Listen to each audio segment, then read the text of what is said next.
If a chair is empty, it means nobody's seated there, so please feel free to sit. Everybody come to the front.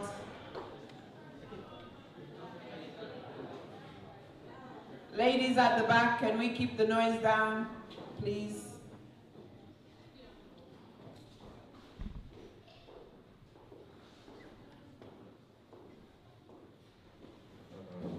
Thank you. First of all, I just want to say thank you so much to each and every one of you here, including the children, for braving such a weather this Sunday evening. We know for most people, either you've come from work or you're getting prepared to go to work tomorrow, so we're very, very grateful and we're very appreciative for you coming here this evening. My name is Isata Sisejalo. I'm a member of the community, CEO of the Health Show, Everywhere and Anywhere. And I'm just going to introduce a very fine gentleman who doesn't really like the spotlight. So I'm going to say very little about him. First of all, he's a lawyer by profession, and he's a member of our community, a brother, a husband, a father, and anyone you can reach out to. He's also got his own charity organization called Peckham Miatta, but also has so many projects that he works on, which is how a lot of us have come to get to know him even better. So, for example, the Manor River Union, and just really trying to bring the community together. He's not a politician per se, he's just really, really keen to get the best out of community for the community. So that is why we're all here today. We're all here because we think it's about time we start moving towards the front line, to be more interested, to be more curious about what's going on in our environment. Environment, not just our Sierra Leonean community, but every environment you find yourself, whether you live in Sodok, whether you live in another London borough, it's just very important for you to be aware and be involved in whatever is happening in your community, irrespective of whether you're a politician or not, irrespective whether you're a clergy or religious leader, irrespective of whether you're a community leader. I think it's just very important for us to contribute to our community and within society. So ladies and gentlemen, with not much ado, I would like to introduce Mr. Asker Ibrahim I to take over, and of course he will set the scene for us. Thank you. Thank you, Sister Isata. I'll get straight onto it. For every 3 people walking in the streets of Sodok, 2 of them identify as black or from a minority background. This is according to the ONS in its recent census report. This picture is also similar to the black, Asian, and minority ethnic community across London. Sodok is also home to almost all Sierra Leoneans and most Guineans, Liberians, Ivorians, Gambians, Malians, Senegalese, Mauritanians, and people from Guinea-Bissau. These 9 communities that I have listed above is what we at Center for the Advancement of Development and Human Rights, or CADHR, refer to as the MRU community. And this also reflects our common bond and heritage. Taken together, we represent a major proportion of the population, not only in Southwark, but across London and other parts of the UK. Yet, we are a minority in all sectors of work, except in social housing, benefits, low-skilled and low-paid jobs that require all our time and much more,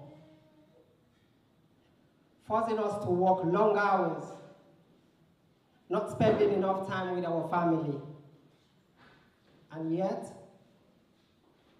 we earn very little income.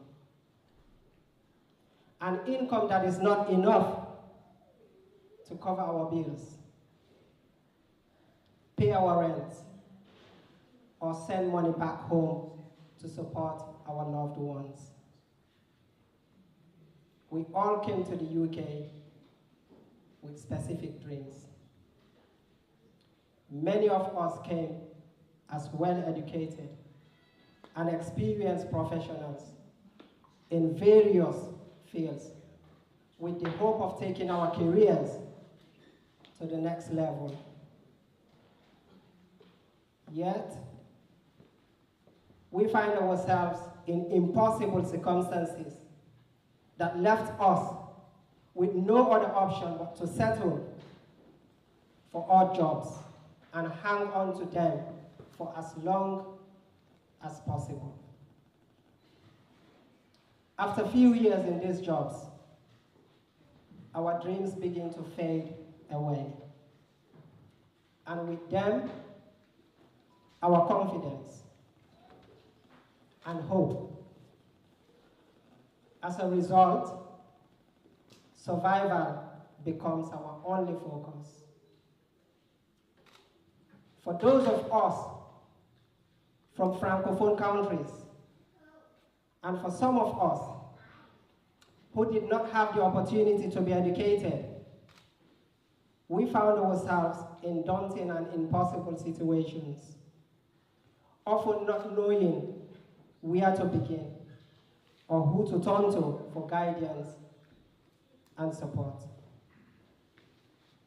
Our first barrier to success is the stark reality that the UK system, as it is, was not designed for people without formal Western education, or people who do not speak or communicate properly in English. The system is based on the assumption that everyone living in the UK can read, write, and speak fluent English. This misconception has resulted in the growing inequalities in accessing health and social care, education and skills training, lack of economic empowerment, and far too many missed opportunities. We do not expect the system to be redesigned and tailored to our specific needs, as this might be conceived as too much to ask. However, we do expect the government, its agencies, and local authorities to create an enabling environment so that we are given the opportunity to participate equally, develop our communities, and thrive. When you look at our community, you will see people with exceptional talents and people who dream big and want to do great things. Yet, the barriers that we need to navigate in order to get a foot in the door are just too many. They are too intimidating. they are overwhelming to overcome, and they are preventative. We are not afraid or shy to compete in the job and entrepreneur market. But we are afraid of the unfair competition environment where our competitors have access to unlimited resources, support, mentorships, and hand-holding to ensure that they get to where they want. We want a level playing field where we can showcase our exceptional talents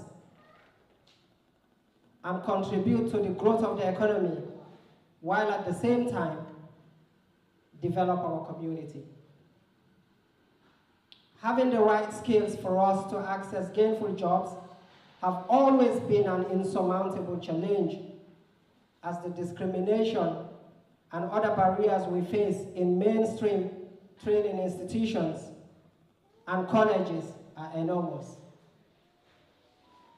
Whilst there are many skills training institutions and colleges in the mainstream, we do not feel confident to access them because of the multiple barriers we face.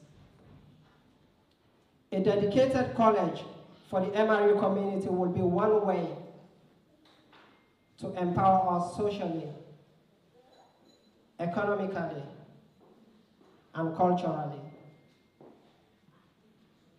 Further, most people in our community are business-minded and have demonstrated this by the number of African food shops that we have around. The number of people shipping consumable products purchased from supermarkets to be sold in our various countries of origin, and the number of us trying to make use of our hairdressing and other technical skills.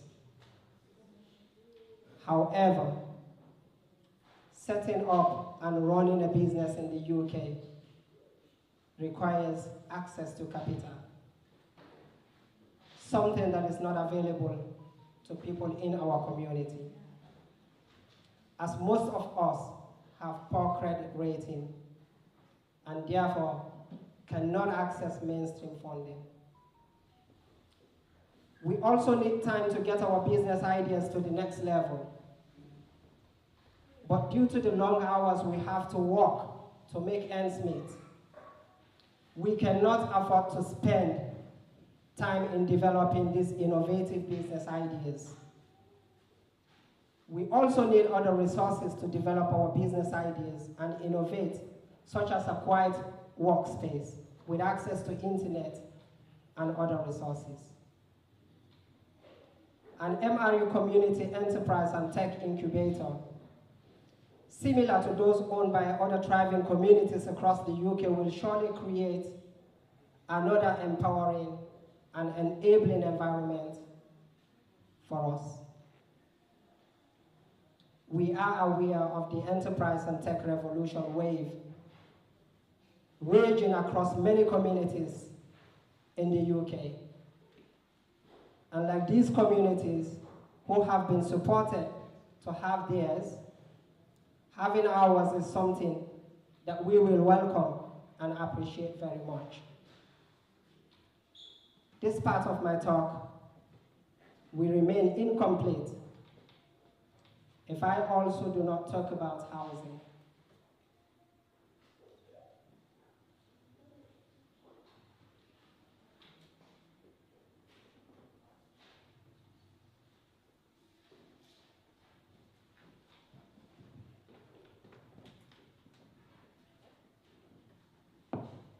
As a free legal service provider over the past 4 years, I can share here that over 65% of the cases we receive on a daily basis are from housing.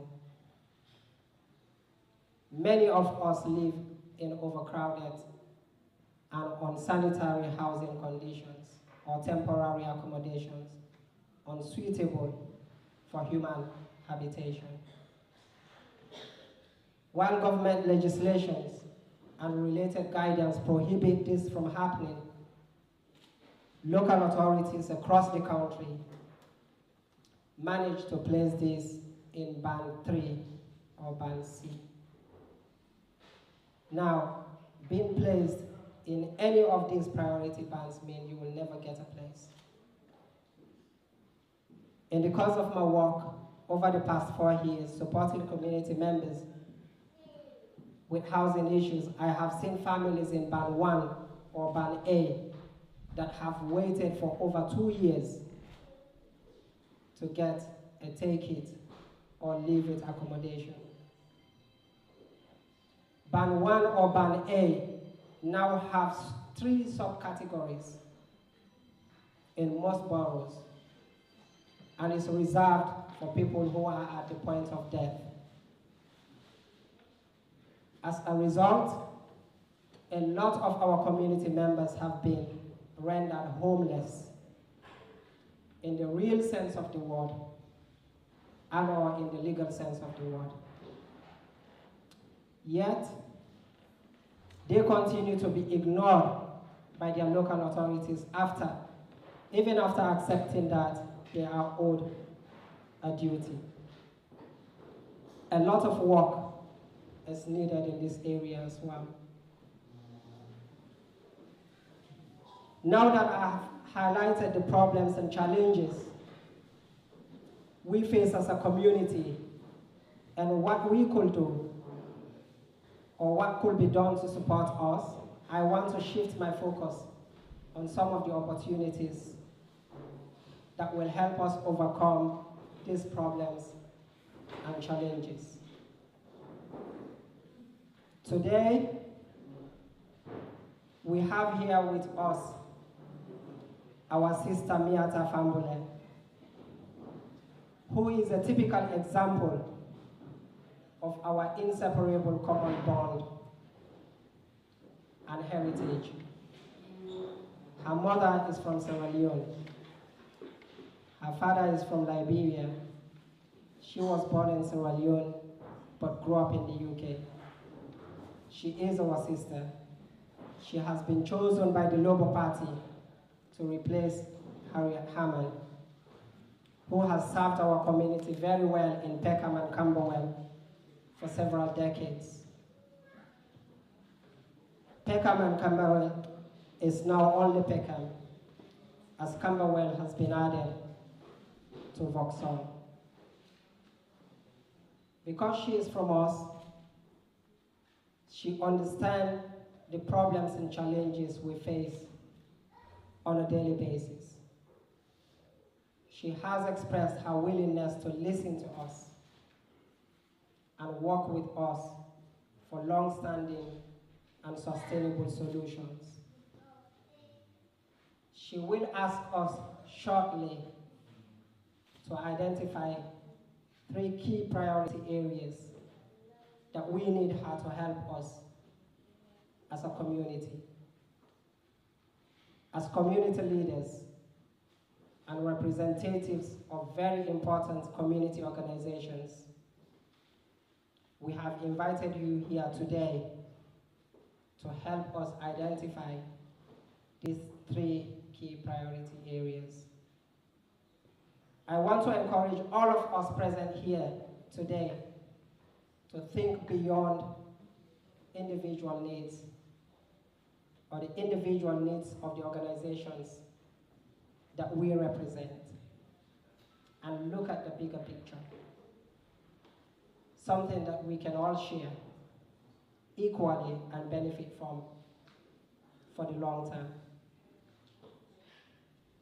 After I conclude here, our sister Miatta will address us, and then the floor will be open for us to discuss and agree today or another day what we want her to support us with and how.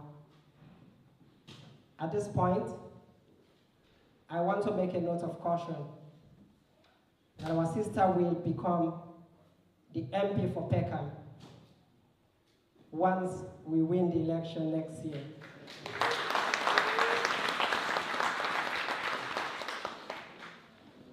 Therefore, her priority will be people living in her constituency. We have to understand that.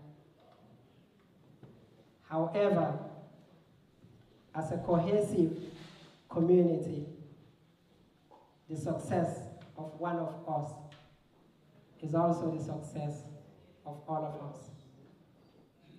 We are happy for you to focus on people within your constituencies.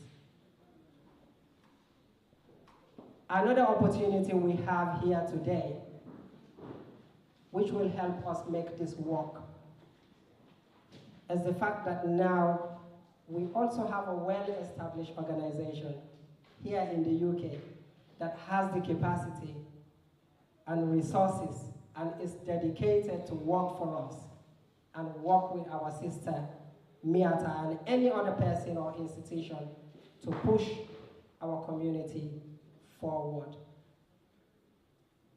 CAD HR has been providing free legal services to individual members of our community and free admin and management support services to businesses and charitable organizations owned by fellow community members. CAD HR has also established MRU Social and Economic Community as a community interest company dedicated to designing and implementing projects and programs geared towards promoting the health, social, and economic well-being of our community. We are here for you, and we will support you in every way we can. Further, whatever we agree on here today or another day, we will not let you alone labor on it. CAD HR is prepared to make any contribution we can and do all the heavy lifting in terms of the paperwork and make it easier for you to help us.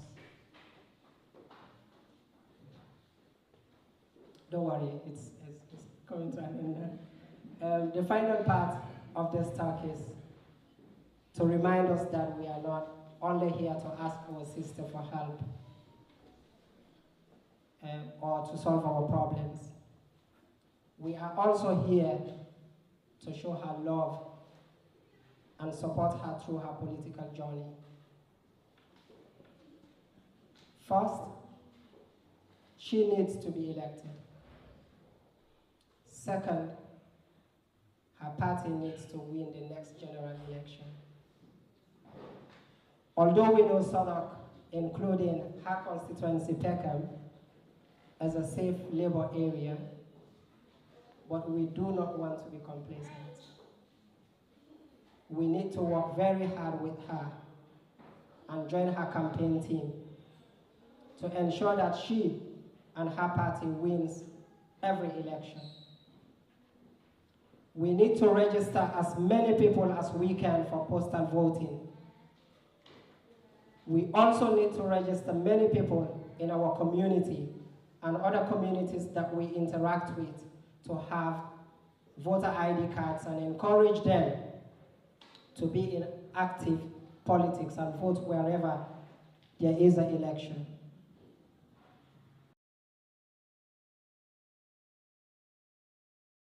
Cohesive community with experienced leaders, I believe we can do this. And we can help our sister succeed. Over the past 14 months, since I met our sister and have been following her on her campaign trail, I have seen the respect and admiration she commands within the Labour Party. I've heard on many occasions, including from her predecessor, Harriet Hammond, that she will not only just be an ordinary MP, but a future leader of the Labour Party.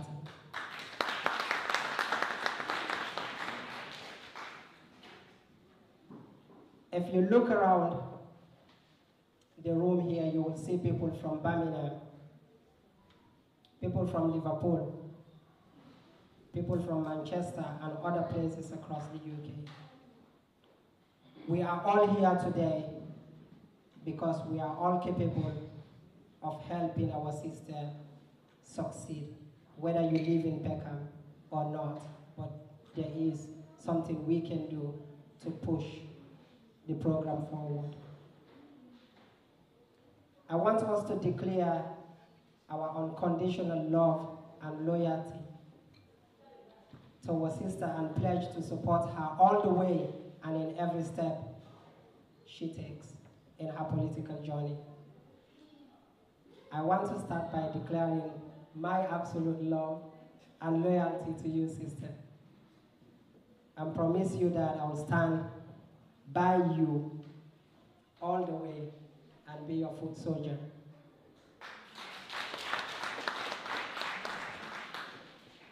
I also want to add that I do not want to be a middleman between you and your community.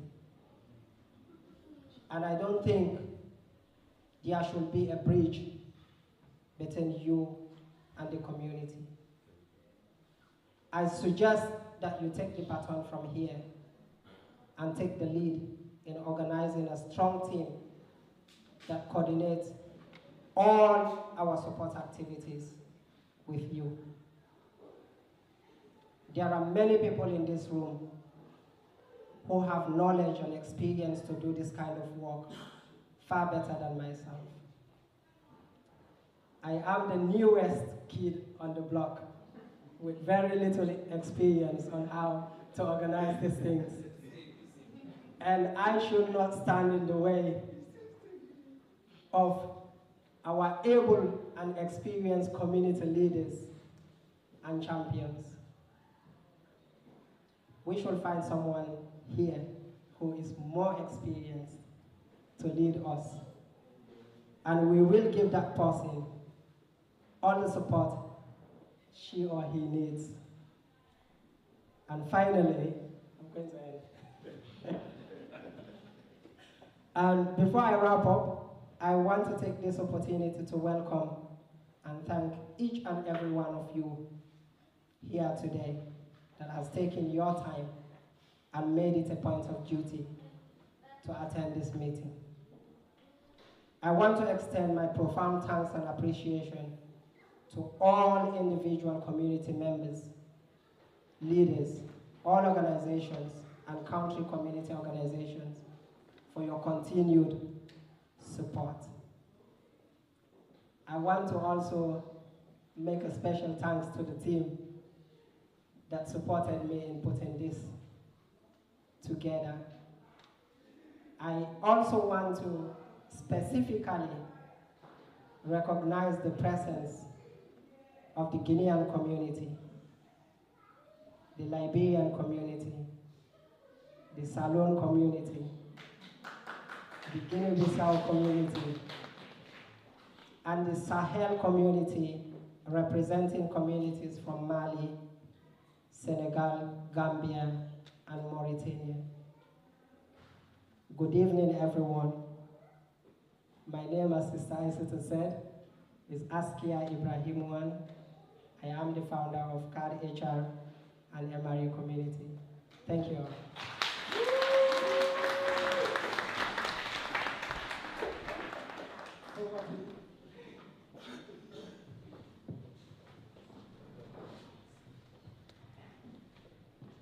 Friends, thank you so much. Can I just start by echoing Aska's words? I can't tell you how humbled and how grateful I am that you have taken the time out of your busy lives and your busy schedules to meet, to talk, to have the conversation. I hope this will be the first of many conversations that we'll have in the months and the years ahead. Now, I want this to be about me listening to you, about us talking, about us charting a way forward. But I wanted to start by just saying a few words so that you know a little bit more about me. I hope over the months and years ahead you will get to know me very well, what motivates me and why I've taken the leap into politics. I'm an economist, I'm a campaigner. I have spent the last 15 years fighting to change the way the economy works, because I have seen firsthand how it holds people down. My parents came here to seek asylum when I was 5 years old. They sacrificed everything to get us here. They sacrificed everything to give us the best chance they could. We made London our home and became part of the Sierra Leonean community that is rooted here in Peckham. But I saw, and I learned in this community, how much the system is failing us. That people can work and do everything right, and yet the decks are still stacked against them. That our kids are not given the shot they need to rise. That the colour of our skin still determines how people treat us. And my parents taught me that this system was wrong. That it crushes our spirits, that it holds us down, that it robs our community of the hope and the ambition that it should have, and that we had a duty to change it. That's why I became an economist. That's why I fight every day to change the way the system works. That is why I have entered politics. Because I believe, no, I know that change is possible. Now, I worked for Gordon Brown's Number 10 during the financial crisis. And that time was instrumental for me because I saw that with political will, with determination, our government could move mountains. And it was in those months that I first understood that actually the change that my parents taught me was necessary was possible. And ever since then, from working for the then leader of the Labour Party as a senior policy advisor through to now being the chief executive of an organisation that campaigns and fights to change the economy, I have tried to develop ideas that I believe could transform the way that our economy works for our community. And that's why I am standing to be an MP. Because I want to bring these ideas to the Labour Party so that it's not enough that we win, but when we win to change the country. Simple ideas like a living income to ensure that everyone has the basics to live well. Universal services that would mean that alongside decent health and education, everyone has access to free childcare and social care, so we have the foundations for our people to thrive.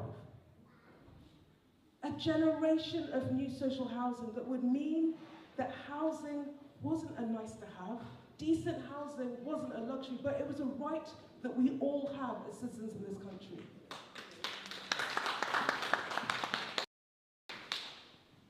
And so, for me, the job is to win and to win to change for our community. And we have never needed change like we need now. I know, like you know, that 13 years of this government has ground our community down. I don't think I can recall a government that has achieved and done so little than make people's lives harder and weaken the fabric of our community. The record for me is one of failure. We have had 13 years in which living standards in our community across the country has not budged. 13 years in which our pay packets have flatlined. 13 years in which poverty has been on the rise. 40% of our children in this community now live in poverty. Our schools are crumbling, our NHS is on its knees, social care system is on collapse, and the list goes on. So, if I know nothing else, and I'm humble enough to know that I don't know many things, I do know that it is time for change. And we have to do everything in our power to deliver that change. And for me, the hope is not just that I'm elected as an MP. The hope is that we have a Labour council with a Labour mayor working with a Labour government to not just manage the decline that we've seen over the last 13 years, but to lift up our community. And that would mean the biggest boost to social and affordable housing in a generation.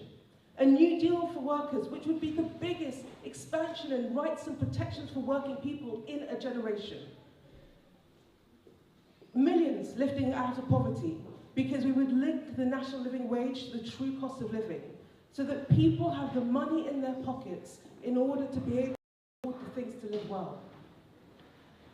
A green prosperity plan that would not just mean we're insulating our homes, that would not just mean that we're delivering cheaper energy for people, creating opportunities in our community. The biggest expansion of nurses and hospitals in order to take our NHS out of life. Our schools rebuilt and our children given a shot. That is what's at stake. That is the size of the prize right. Now, I hope some of you will join us in this fight, because we will have a fight. They win a lot. And we are going to do everything that we can to make sure that this time it is the Labour Party winning. But whether you join our fight or not, I will always, if I am elected, work for you. I will always listen. I will always be here. I will always be willing to hear your concerns. But more than that, I will use my voice on the national stage as your voice. So today, we begin a conversation. I want to hear your priorities. I want to hear your concerns. I want to hear what you want me to go and back for.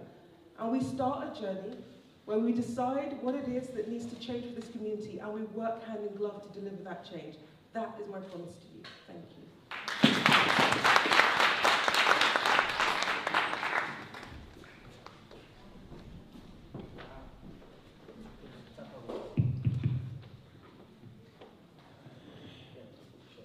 Right, thank you so much, Askia. Thank you, Miatta. Ladies and gentlemen, let's give ourselves a round of applause. I tell you why I said we should give ourselves a round of applause. Usually, we're not this quiet. We are never paying attention, but today, I think we are turning that corner. And it's very important we turn that corner. Because like Miatta says, it's not just about us. It's not the fact that whether you live in Peckham, or you don't live in Peckham, or you live in Southwark, or you don't live in Southwark. It's about change. It's about being involved in change. Change for good. And only Labour can give us that change for good. So we have this our priority. Askia's already told us, it's not about you, it's about us, and it's about our future generation, our children. We've all had experiences. Society has failed some of our children. We've all seen how homeless some people are. I mean, when everything came to life, when COVID sprung on us, that is when I personally realized how many Sierra Leoneans or black and ethnic minority people that we have in our community that don't have recourse to public funds, that are just surfing in somebody's house, or just not having the right abode. We can't change that. We can't make a difference. We can't stop being at the bottom of the ladder. We can go up. We have equal rights to go up. We just have to learn to know how to fight for it. And I think that is what we are lacking. We need that firepower to fight for the right thing, not just for our generation, but the future generations, which includes our children, our grandchildren, and the generations. This evening is not about what Miatta can do for you, is what. So we've got a few mics that are gonna go around. If you wanna comment, or say something, or make a suggestion about what is our priorities, but not just what is our priorities. If you've got one or two advice for Miatta, if you want to declare your loyalty as well, please feel free. Just raise your hand. There's going to be fewer. Have we got? Two and mine. Raise your hands and then we'll come over.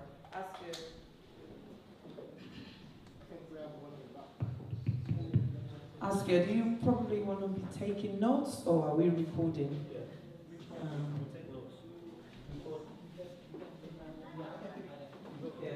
Take notes.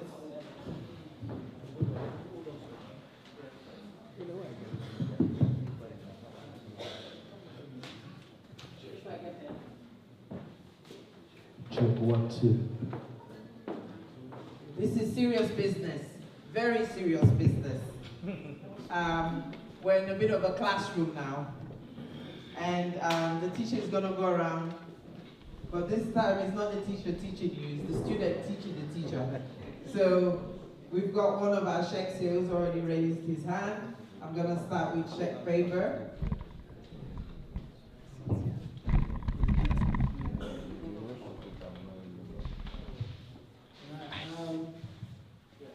So let me just start this. My name is Sheikh Bimba Ibrahim Conte, one of the community leaders. Can you hear me? Yeah, one of the community leaders around the UK. I was personally invited by my brother, Mr. Wan, to be here, and I came with my wife. And I've seen Aja Isata, of course, we've heard from our guest speaker, Miatta Fahnbulleh. I want to express first my gratitude for the invitation. Secondly, I also want to express the sad facts that our communities, especially when Mr. Askia was talking, he was talking about hopes and dreams that have merely gone down the gutters. And I will speak for myself because I'm a black man. And we are the most, if you like, oppressed. We bear the brunt of a lot of these circumstances. When it comes to homelessness, the black men are more homeless. Because if you don't qualify, you don't have eligibility, you don't have a child, you don't have mental health, you don't qualify for nothing. So you end up living in a very bad housing condition. We need to tell you our sister, we are suffering. And my brother said that we came here, some people came here with bachelors and masters, and now they're ending up with their hopes dashed. It's survival. Because half of your salary will go on housing. We don't even call it salaries, wages. And half will go to Africa, and then you'll be left with child support, and you're done. So this is our condition. So I want to pledge my loyalty and my love for you, and say I stand by you anytime you want to call me. I'll come. I'm one of the most progressive sheikhs, but I will leave it to the progressive. I don't want other people to get into the progressive. So I am a limited progressive. So I support you, and we're happy that you're born in Sierra Leone, and you also are coming from the Sahel, because Sierra Leone, Guinea, and Liberia are one entity. It's politics that divided us, but thank God the Mano River Union is uniting us. And our brother said the Sahel as well. You know, I've been to some of those countries. I've been to Mali, I've been to Senegal, I've been to Guinea a lot, and I know the culture and the customs. So we are all the same people. When the Mali Empire existed, all those countries were under the Mali Empire. Yes, and it was a powerful empire.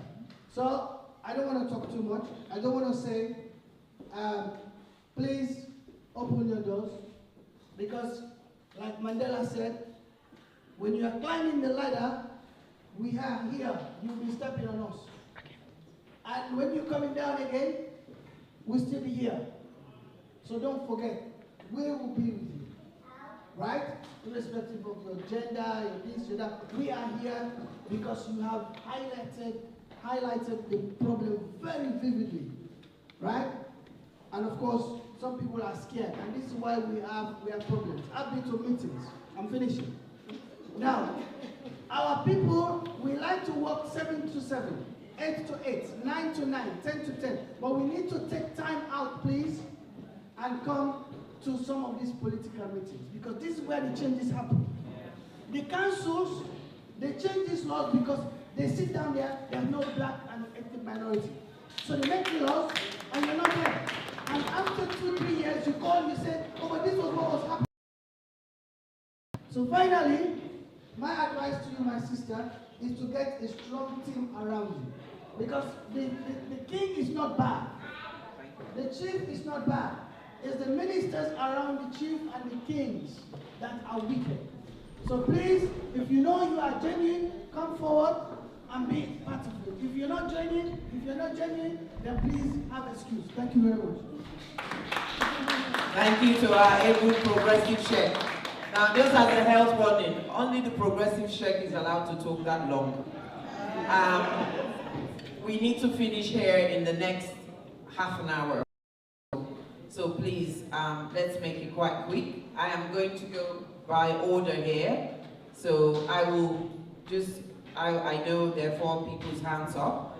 Also, another thing, if we don't feel comfortable airing out your concerns or suggestions, we would be able to send you an email, as well as you can write. Somebody's just giving you matter to take home and read in your quiet moments and reflect on it. They said they will also back it up with an email of communicating. So yes, digitally to the young lady there.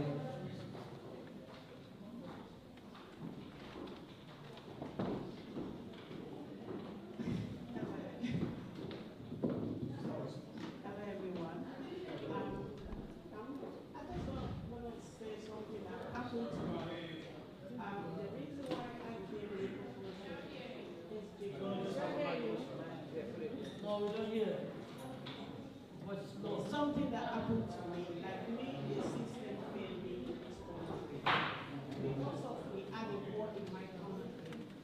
We don't have the opportunity to further our education. So basically, I came into this country Quiet, please. So basically, let me just cut it short. When I was living in 1 bedroom, I was pregnant with my son. Then I applied for 2 bedroom. They gave me a bidding number. I bidded for over 10 years. Nothing happened. Me, my partner, and my son. And we are paying rent. It's not like we are like. Then after, I wrote a letter to Harriet. Then she helped me and sent letter to Sodom. And then they said to me, oh, there is no house in Sodom. And okay, let me just cut it short. At the end of the day, they offered me a house, 2 bedroom house. The house was built. So the condition, you will not expect anybody to live. And I asked the lady that went to, they went to let me in there. I said, how can you expect somebody to live in this kind of property? The floor is nothing on the floor. The toilet is everything. And then she said to me, as long as you have a place to sleep, there's a running water, there's this thing. And as I'm talking to you, obviously I couldn't move into the house with condition. I've spent over 8,000 pounds to just fix it to my, at least a little bit of standard I can live with. And this is what exactly I've done. And Annette helped me greatly because she wrote the letter and they considered me. So when I heard that somebody like you and like our sister has said today is freezing cold, I have to double my courses, I have to double everything, but I need to come and give you a support.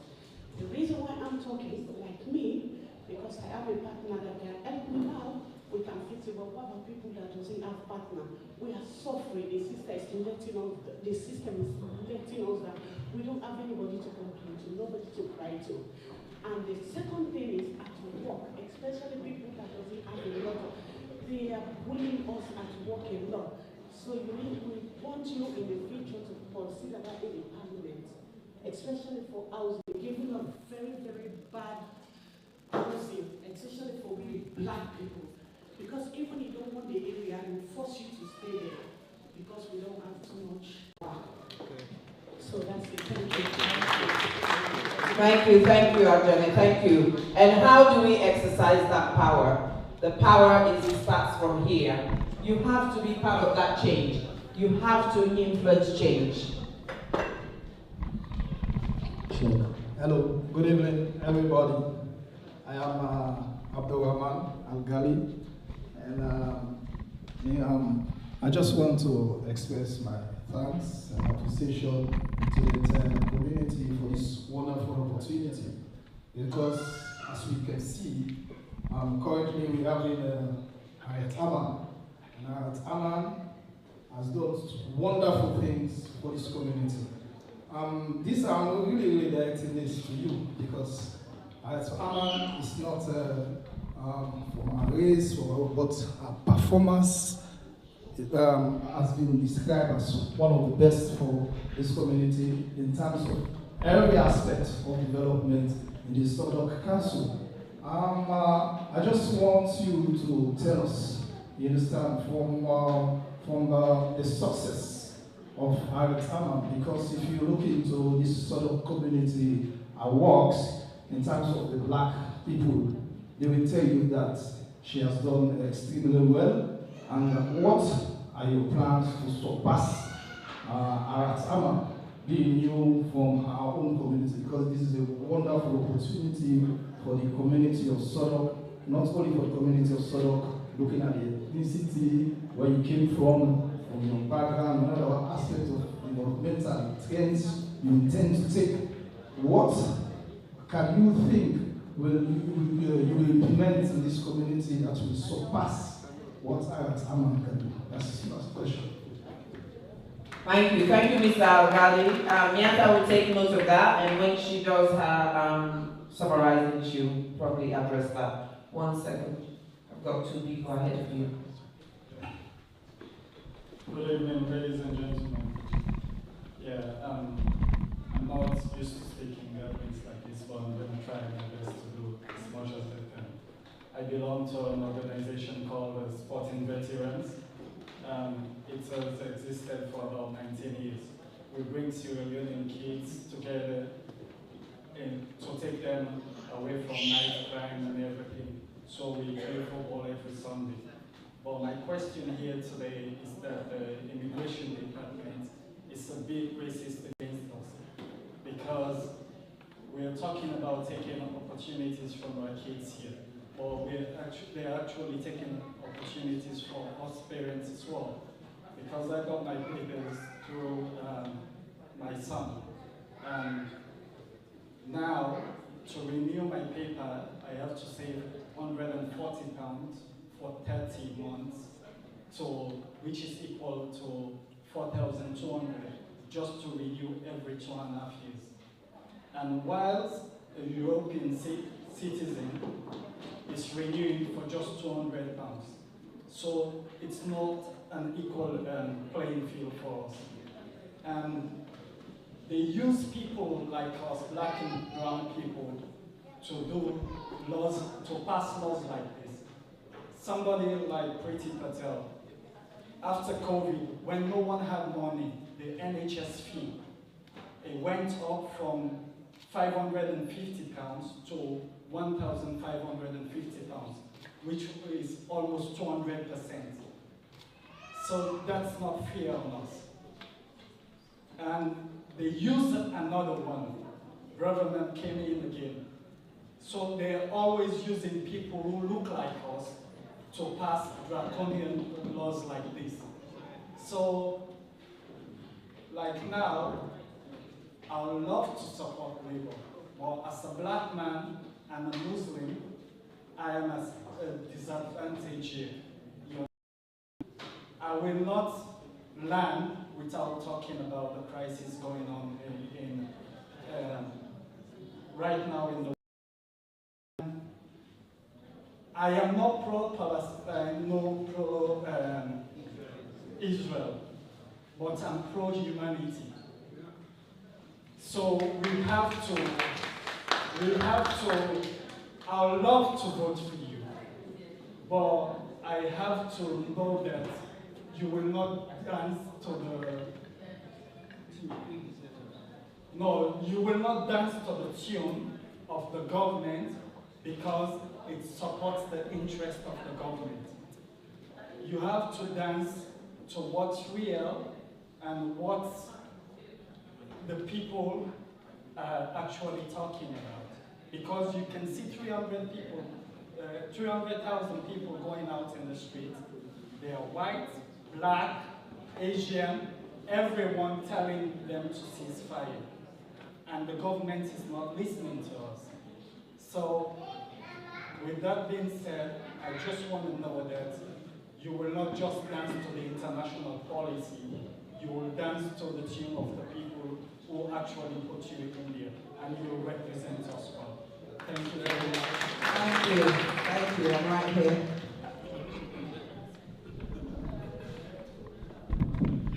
Good evening, everyone. Firstly, I want to say to Miatta, I think for me, I just want to congratulate you on your nomination to become an MP for Peckham, which I'm sure that you will become. And the other thing is that I've followed you for years now because I've watched you in Question Times. Very impressive, and this is what we want to see for children. She is actually an inspiration.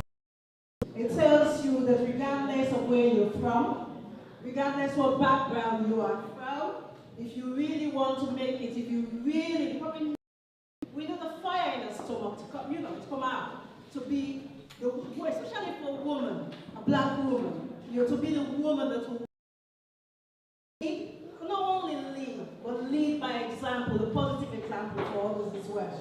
So I want to congratulate you on that. And the other things that I wanted to say is that a lot of people have said it already, is regarding, health and social. Not just Soweto community, within the UK. And when you look at it, with regards to health, there's so much. You look at the statistics of men with mental health issues. You look at women in terms of maternity and, we've been treated, equally. Some of us have rise up to that, they come the other way, but that we need to come together and address this. And another thing I want to say as well, the only way we can address this is that people need to engage with their staying at home, not complaining, not taking part in things like consultation doesn't help at all. Your words to listen to, that you're suffering, whatever you're going through is known out there. Another thing that once you become an MP, you can support to lobby around on that. Because it is very unfair that we have to pay so much money, it's extortionate. Travel to Sierra Leone as well. It's so stressful. So we're looking for if you can help with that as well. Because at the moment we've been screwed. Let me put it that way. We've been screwed, So please, I will pledge that I'm here to support you. I know I didn't, I was so excited that I didn't introduce myself where I started. But my name is Patricia Safikane Fitzgerald. I am a philanthropist. I support quite a lot of charities in everywhere I can. And I'm here to pledge that yes, I can support you. And I mean it 100%. Support you in whatever way, whether it's financial support, whether you want to help in terms of knocking the doors for campaign, I'll do that because we need someone like you to lead us, we need someone like you to represent us in the community. Thank you. Thank you. Thank you, Ms. Pat. Thank you. I think there's a gentleman here. Please introduce yourself and please keep it as short. Yeah, okay. And who else? The back, okay, the back, you have to raise your hands properly so that I can see you. I didn't see you, I'm sorry. I've got two up here. Once they're done, I'll come to the back. Thank you. Good evening, everyone. Thank you so much for coming here. My name is Dr. Fahnbulleh, Philip Fahnbulleh. I just came purely to support my sister. Yeah. I mean, first of all, I'd like to congratulate her. She's done extremely well. I just want to ask her really, how does she want us to support her? What are the things that we should do to support her exactly? And I will wish to express my greatest support for you and declare my humbleness to you to support you in every single joint of this political endeavor. Thank you. Thank you, Dr. Philip. That was quite good. Good evening, ladies and gentlemen. My name is Mohammed Sako.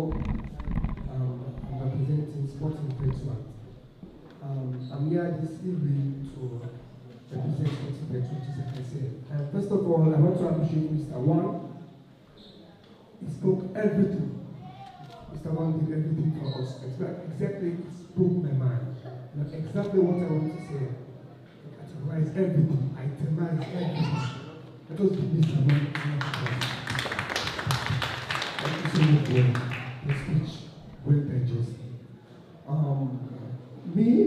My organization, Sporting Veterans, we are over 60 on behalf of Sporting Veterans. Because before I came here this evening, we have a meeting. We support you. We support you fully. In any aspect, we are ready to follow you. You know. And what every speaker have said, they said it all. Said it all. Particularly my brother again spoke about what happened now. Please do the right thing. As a politician, do the right thing. Please don't just pass to the tune of the local government. You understand? Some of them are doing it on their own interest, but please, the best that you need to consider it. You know. So if I'm time to stop, I will stop here. Beautiful speaker. Thank you so much. Thank you so much, sir. Thank you. I'm going to go to the back. I'll come back. Let me go to the back first. I'll start here.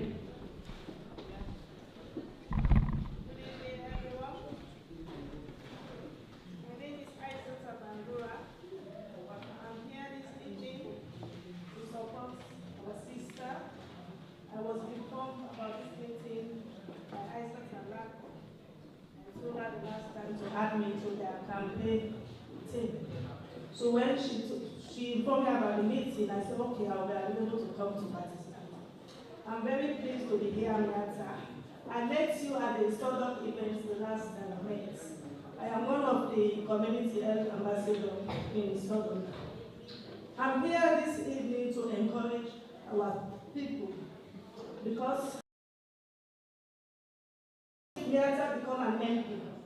If we don't get involved, to come on board, to participate, to attend this event, social events, health events, community events, the message is not going nowhere. Because in Sodom, there are a lot of opportunities that are there for us, but we are not going there. When you go to any health event, you don't see Sierra Leone people. You see white people, Jamaica, Nigeria, they are participating. But our own Sierra Leone people, they are not going. What are they doing? But they want everything to be done. How can you get things done for you when you don't participate? When you don't get involved, you don't know about the issues. There are lots of opportunities in Sodom. If you get involved, so I'm encouraging everybody today to get involved. In Sodom, we have community health ambassadors. Share the information in your communities. There are lots of opportunities, but you need to get involved. So now that we'll be expecting our sisters to be here, so we need more women, more men, more community organizations to get involved. Thank you so much, Isaac. Can we please keep the noise down a little bit? I think I just wanted to buttress what my sister just said here. We like things to be presented to us on a silver platter, and it doesn't work like that. You have to go out and seek information, seek knowledge, look for opportunities. Then you can use the right resources to get what you want. But don't expect to just stay home and expect somebody like Deliveroo to come and deliver housing to you, to come and deliver your immigration status. No, you have to be part of that change. This evening is not about, yes, what Miatta can do for us. Miatta is here for us to be able to work with her and support her so that, as she's rightly said, through her voice, she can advocate for all our needs and concerns in our community. But we have to, and today, this evening, is the beginning. After today, like Isis said, we have to start thinking, where is the next community gathering? Where is the next event? What can we do? Can you spare a week to do leaflet dropping, to knock on doors, to go to consultations? Consultation is basically where they sit and discuss and bring new ideas that they're considering in terms of changes, in terms of policies. If we are not part of those meetings, we cannot influence change. So let's bear that in mind. Who's next? Thank you. There's a young lady for the youth community. Yes, I just want to do the back a little bit, and then I'll come to the young lady that I've already said. Hello, good evening, everyone. My name is Moni Diallo. I would like to first of all thank everyone. Also, I would like to thank our sister, Miatta. We will pray and we will hope one day she will lead us. Having said that, my question to our sister is about our community, Black community. We all know we are, as our sister said, we are the bottom of the ladder in every sector. And one of the reasons for that is not because we are oppressed, not only because we are oppressed or there are no opportunities for us.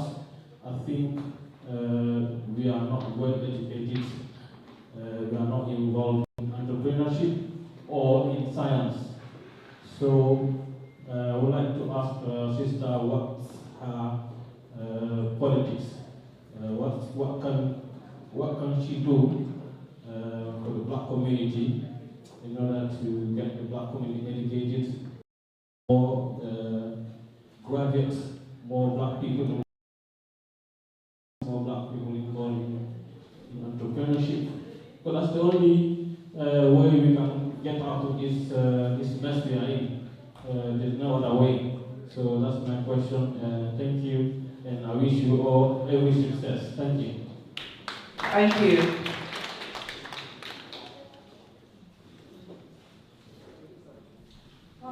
Good evening, everyone. The first thing that I would like to say is to be given an opportunity to come and salute Sister Miatta, if that's possible. I don't want to miss this opportunity to see you very close and to say that I'm proud of you and to be part of us. Thank you very much. My name is Adama Jallo. I am from Guinea-Bissau, a community that speaks Portuguese, if you don't know. We come from Birmingham today, and I brought my husband, who is from Angola. Brought my friends, they both from Angola. Even though we are from Birmingham, but we can still influence people around this area to vote. That's why we're here. That's why it took us 4 hours to get here, because we know the traffic in London, but we made it here. So I would like to thank my brother Askia for inviting us, thank Mr. Barry for introducing me to Mr. Askia, and that's why we're here today. We're going to support you because we believe in you. You're represented. And you are a good example that we can do it. So if everyone here votes for Mrs. from Dr. Miatta, then influence another person to vote for her, then she's going to be elected. That's what we should do. Let's vote, let's elect Dr. Miatta. Thank you very much. We just don't want a winning, we want a landslide. That's what we're aiming for, a landslide.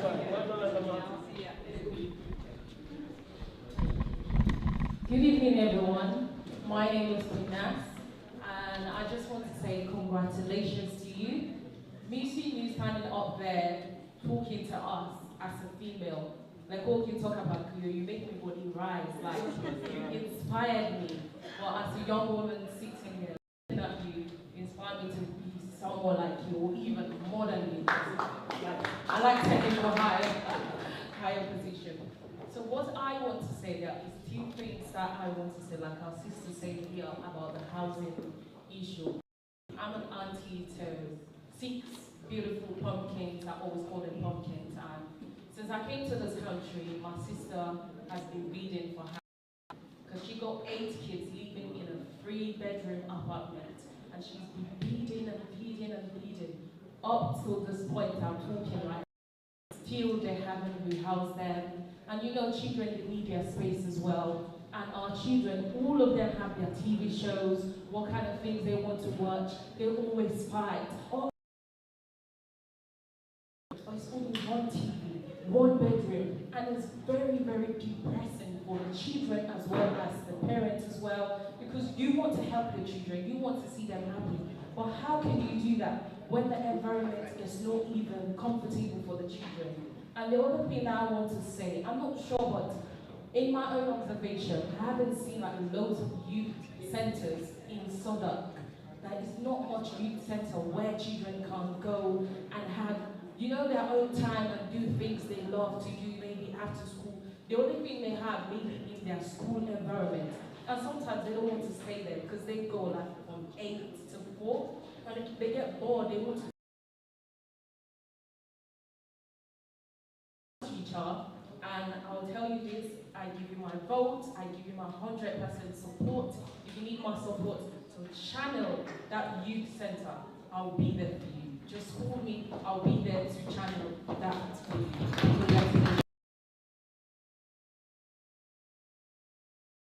Being proactive rather than being reactive here. What can we do to change society?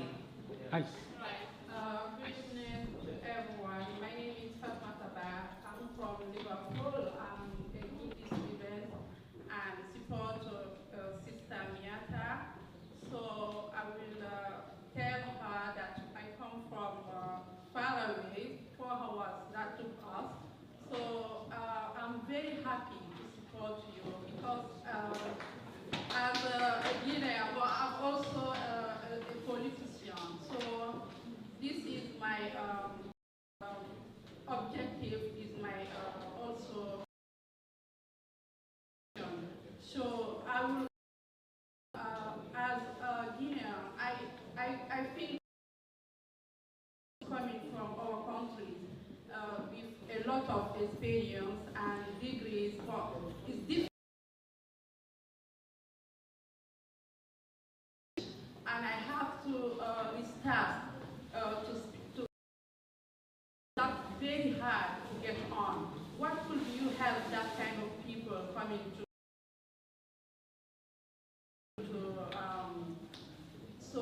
to be able to like as also I need to know what kind of and I'm also a teacher assistant.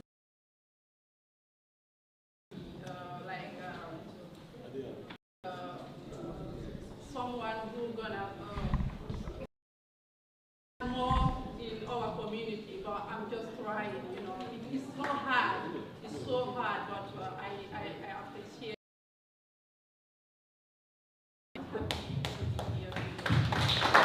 Thank you. Thank you so much, sister. Thank you. Good evening, everyone. My name is, thank you very much. Can we have some decorum, please?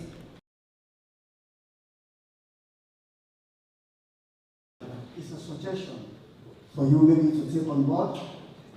I'm seeing a lot of adverts, publicity for apprenticeship, and especially most of them are encouraging black people to get involved in apprenticeship. I work for a company, a very big company. It's an engineering company. I've been there for more than 20 years. And I'm seeing apprentices coming there. The majority of them, about 99% of them, are not our people.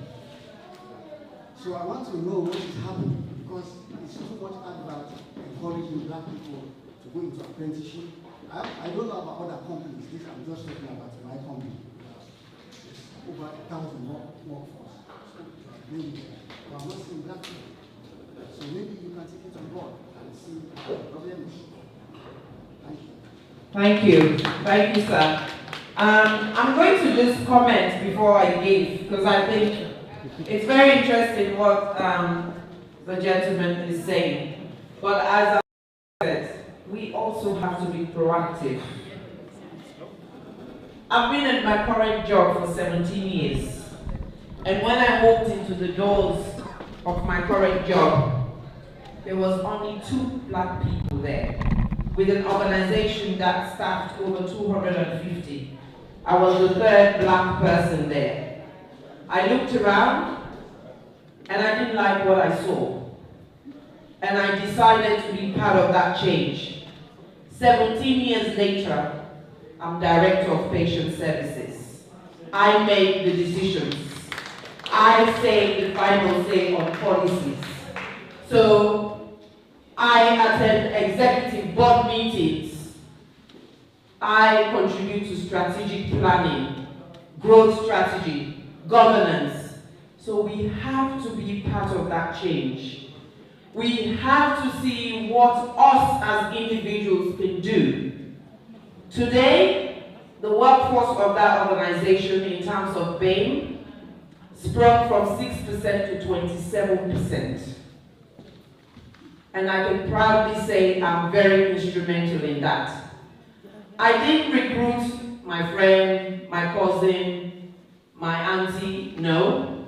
Actually, I have no Sierra Leoneans, or maybe I think one Sierra Leone at my workplace. But the difference I've made is to make sure there's fairness, there's equality, and there's equity in our recruitment process. And I think that's what we all have to do. We have a lot of leaders within our midst. We have a lot of educationists. We've got a lot of professionals. Let's not just go to work and go back home. Let's see what difference we can make within that work for us to be heard, to be seen, and to be listened to. Thank you.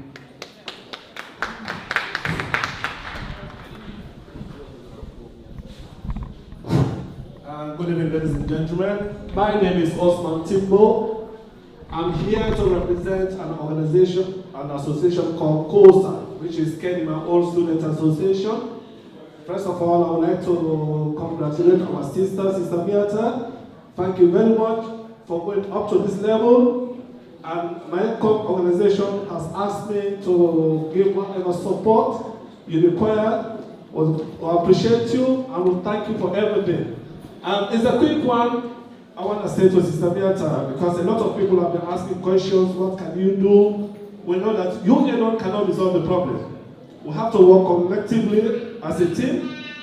But it's a why question I want to say to you, because I'm going out of observations. I've seen that most of our black community, as people have said, we are always below the ladder, not because we don't want to go up, but because of the criteria that are there, the incentives that are there to kill our spirits as black people is too much. So the brother mentioned about it is unmountable barriers for us to go up the ladder. Some of my friends that have been seen have been trying hard in this country to work in terms of businesses. They will start flourishing, all of a sudden, they just gone down. So we don't know why this is the case. So if you as a politician will help us to create some avenues where people can go and play that this is what has happened to me, maybe able to mitigate some of these problems. As well.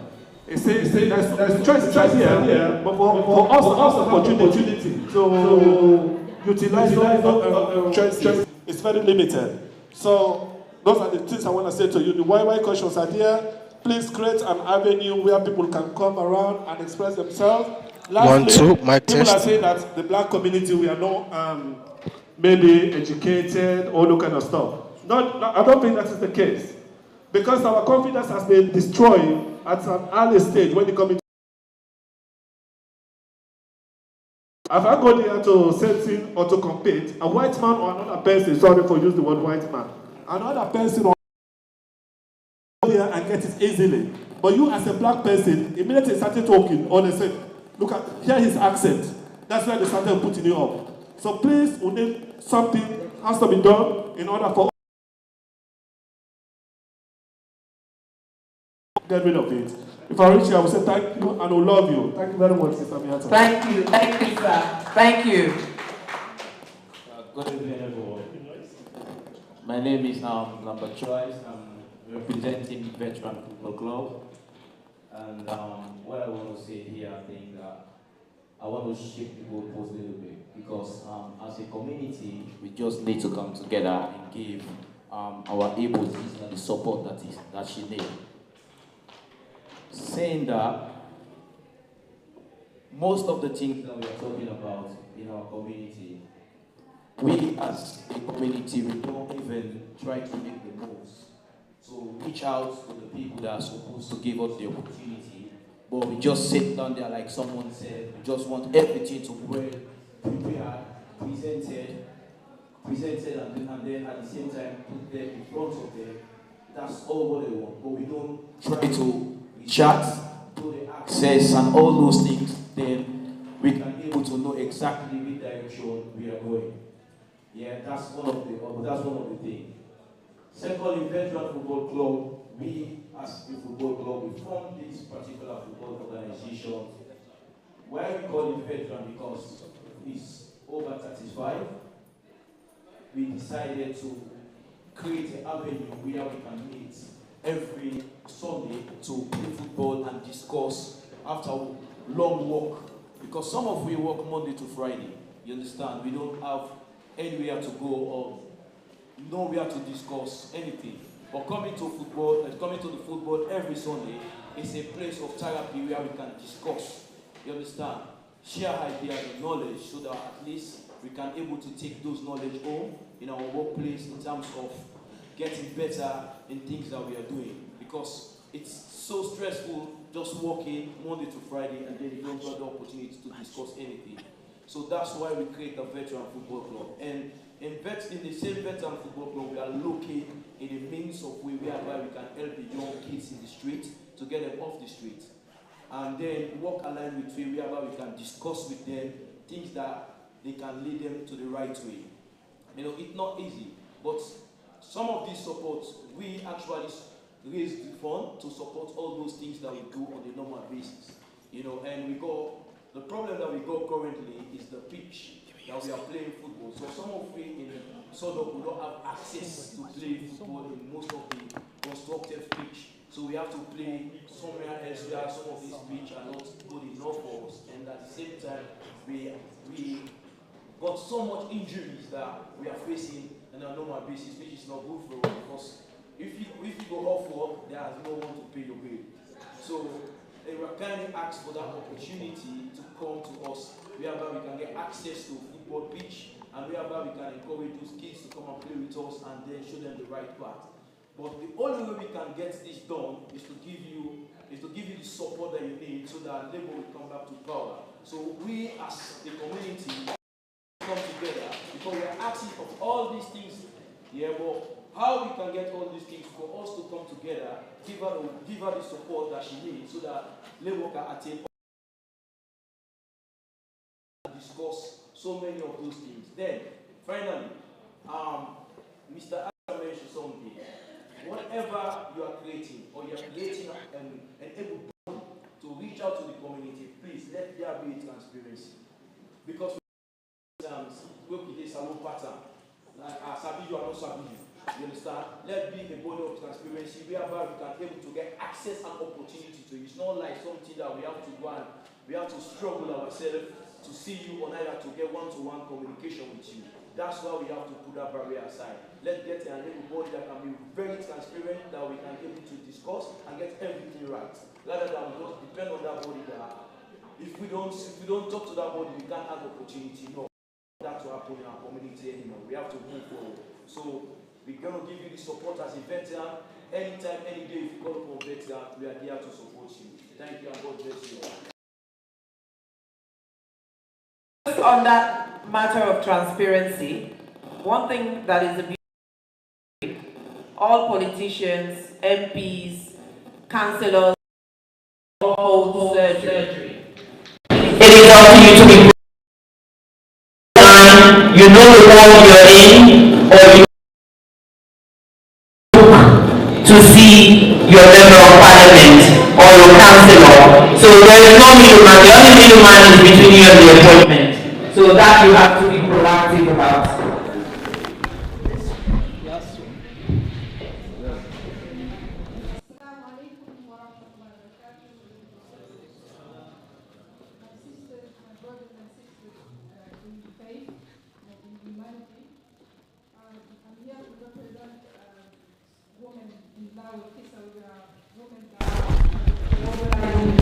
Collectively funding to help women and children involved.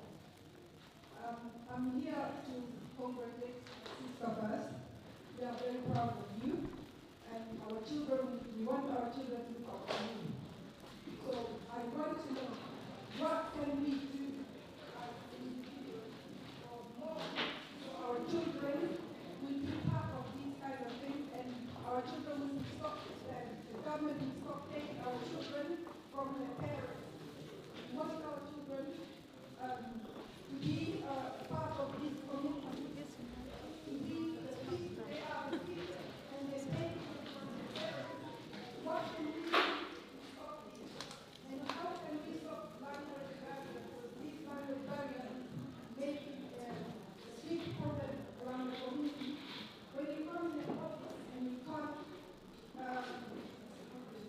Articulate yourself. even something like good check, you will not get it because of language barrier. So how could you help us to make this happen?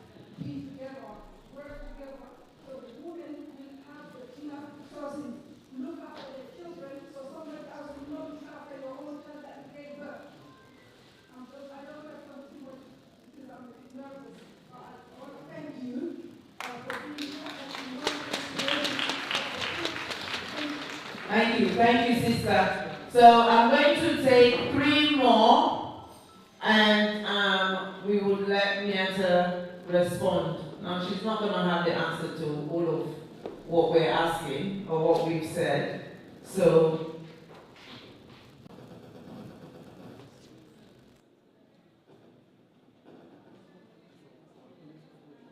who else had their hand up? So 1, 2. Now everybody hands are up. So we've got like 5 hands up. So I will come to you. Please be patient. Thank you very much for the opportunity. Good evening, everyone. My name is Eugene Boumou. I am the president of the Council of Guinea and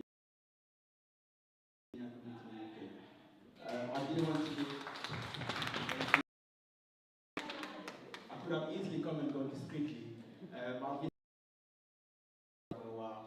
When you mentioned this a few months ago, that's when we met. We started working discreetly, so I was aware of what was going on. As much as we could with the exchange. But I think it's one I come to this type of event and share a few words.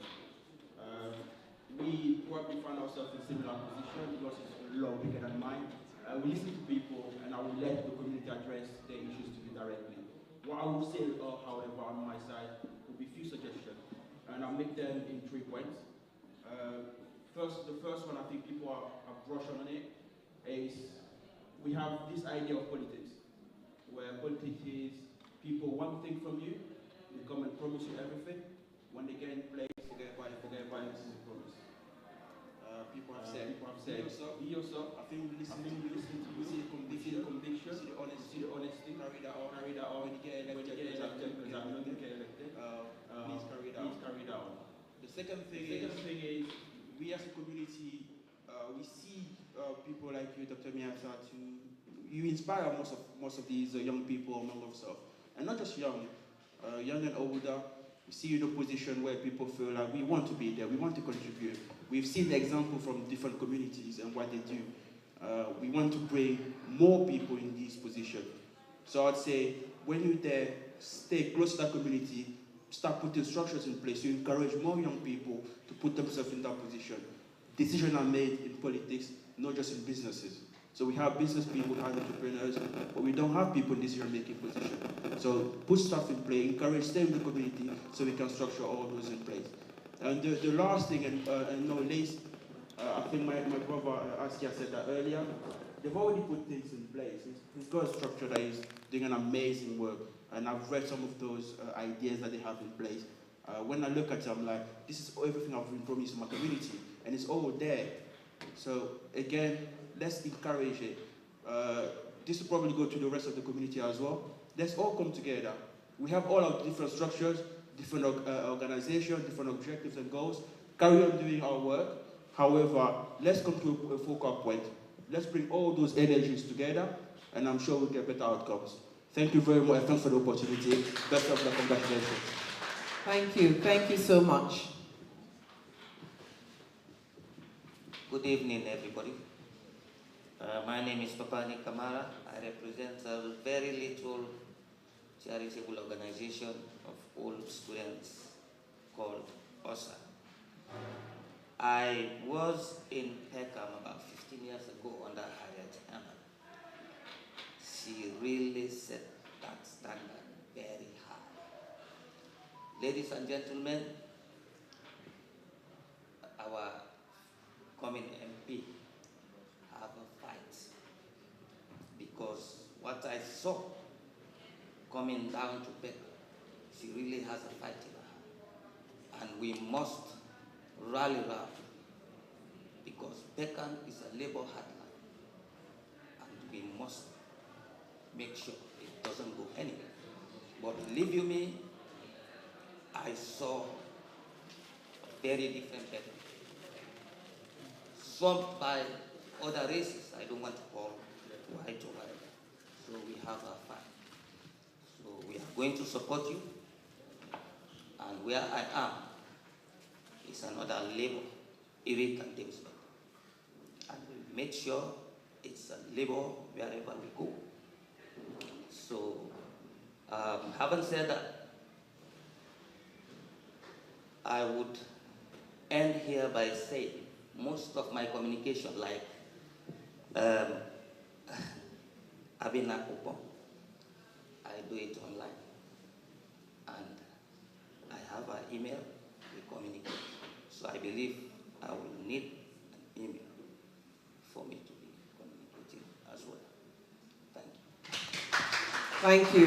Thank you so much. Thank you. Good evening, everyone. For me, it's just a short advice to our sister Miatta. We hope you're going to win this seat and you're going to be here for a very long time. But as a community, I've listened to everyone. We are just demanding from Miatta. We should not be demanding too much, or we expect when Miatta, she's an MP, she will resolve all the issues that are facing us. It's not going to be that way. So let people know that. So we expect you to be the MP for Peckham. I'm not living in Peckham, but I will support you. And I'm with a charity called Family United. We will stand behind you. And my advice to you, again, as the other gentleman was saying, is transparency and accountability. We do not need people to come around you that will make your name go in the mud. We do not want that at all. So you should be very aware of that. Thank you very much. Good evening, everybody. First of all, I want to congratulate you. God bless you, and you will win. I trust and believe our brothers and sisters, they will come out and vote. I am Angela Kabia. I'm here to represent Sierra Leone Leisure Welfare Association. I'm the vice. I work in the health sector. And we, as a team, we will support you and we will come out when the time comes for campaign. It's all about voting, and when we vote, you will win. And I believe this borough, you will win. Trust it.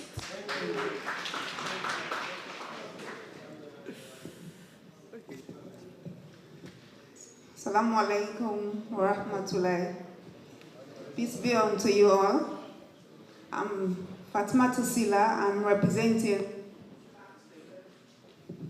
Islam Sisters, a sister group that's based in Sodok. We've been going on for the past 17 years. I just want to express our congratulations to you and thanks for representing our community. We're just trying to encourage the women, because women will make a higher percentage of the community.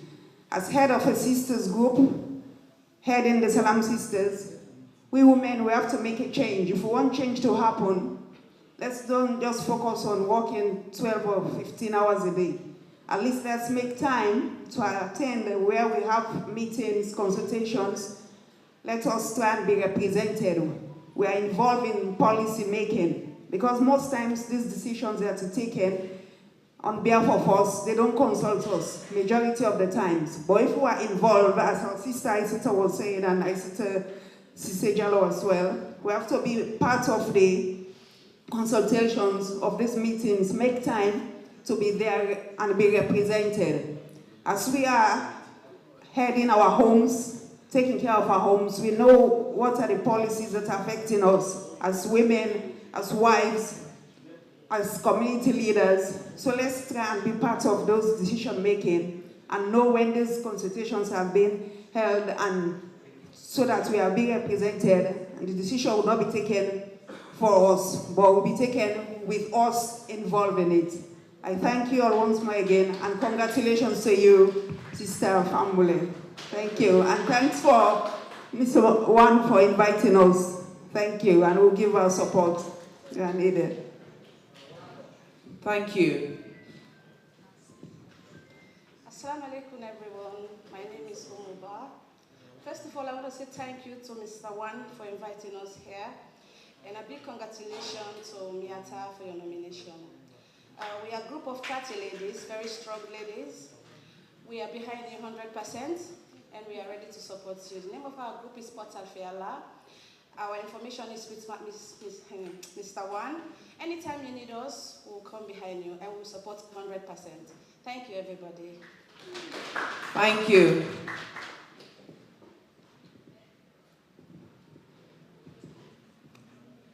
Thank you, everyone, for coming. Miatta, welcome. This is your home. Mr. Wan, thank you for gathering everyone. I cannot emphasize the importance of this change.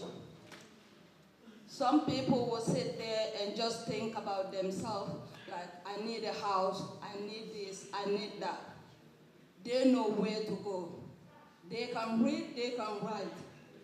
But when you're faced with people who cannot read and write and don't know how the system works, and they are stuck in these really, really bad situations, and they have no access to public funds.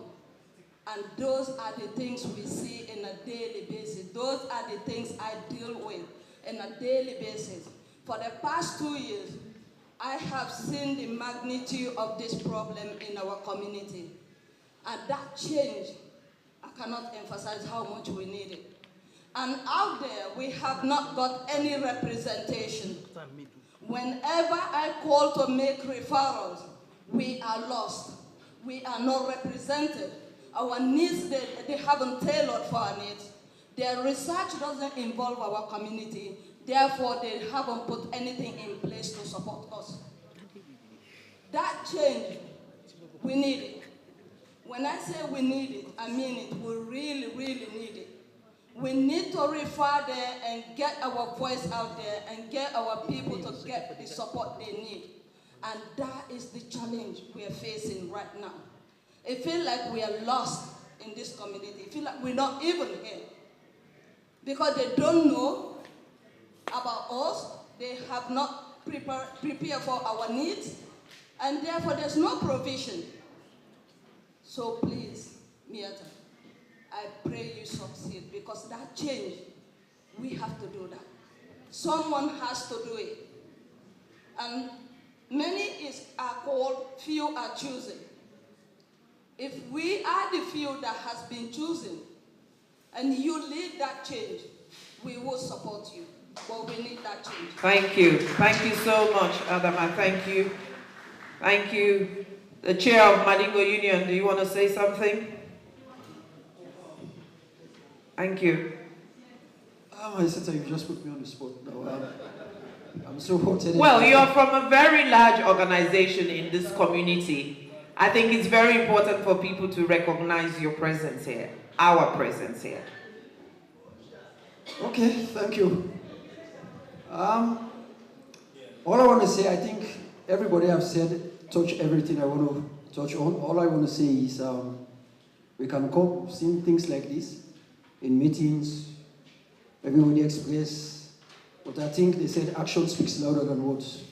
It's when the time comes, then we deliver what we are saying. As for Miatta, I've known Miatta a long time ago, because I've been, when she was reviewing newspapers. So I'm saying something, I know most of you look at me weird. When I came to this country, every time I talk, I was a sympathizer of like the Conservative Party. Yeah, you say, hey, this is not Black Man Party, this is not Go Labour not Black Man Party. But I have my reason why. Because most times I see like, maybe Labour was encouraging laziness in a way that people depend, oh, well, Labour can just know, then we make all easier for we. You'll see able-bodied people, they go, they collect their benefits, they collect this, they don't want to go to work. But Conservative was challenging you, because when they sleep all day, then you will get up, whether you like it or not, to go and look for your living. So a little bit I was there. So one day I saw Miatta, I don't know whether it was Cameron, I think it was Cameron, not Johnson. She was attacking the government, attacking Cameron. I said, this lady, I'm not sharp. So, but I think this will be the first time when my loyalty will swing to the other side. Now you see why I chose him. Because maybe that time, but now, I've seen someone I can relate to. You've seen your own kind. Not like I'm trying to be racy, but just seeing you up there. I mean, it makes me feel good. When I see my person up in the hierarchy there, it's not about doing something for me, because you can't solve all my problems. Really. But just seeing you there and helping people, I think I'm happy. I just want to assure you that we are behind you, and I'll drag my organization. All of us will just follow you. Thank you. Thank you, Chair. Thank you, Chair. One last one, and I've got two young ladies there. Thank you. Good evening, everyone. My name is Fatoumata Silla, and I am here representing an association called Femme Capable de l'Homme. And we wasn't planning to talk, but I just wanted to say thank you very much to my brother Askia, like he want me to call him. Thank you very much, Mr. Wan, and thank you, Miatta. It's finally nice to see another woman of color representing us there, yeah? And we pretty much didn't know much to do or what to do. We're from Guinea. We have language barriers. We don't know much to do, but we are learning along the way.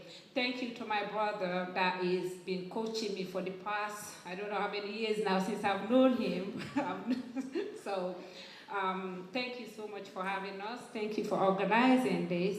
And I can't say much more because our community president had already said everything. Thank you, Eugene. And thank you, everyone. And thank you.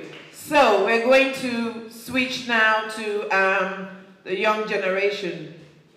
Okay, I'm going to let these two young ladies, I'm going to let you go less than 1 minute. Please, thank you. Hello everyone, and my name is Hawaba, and I'm also from Guinea-Conakry. Well, half Guinea and half Sierra Leone. First of all, I want to say thank you, Mr. Wan, for inviting me and to tell me a lot about Sister Miatta. I remember the first time when you rang me, you said, I said, "Ooh, congratulations to her." Like a woman, like you stand up there for changes, for the right. May Allah subhanahu wa ta'ala guide you, protect you for this role.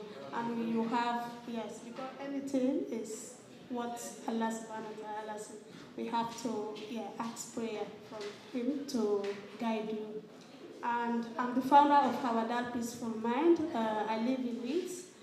And I'm also the co-founder for Guiding Light Leeds, where we support young children to access education, to stay away from antisocial behavior. We work with Yorkshire Police, and most of the thing has been said already.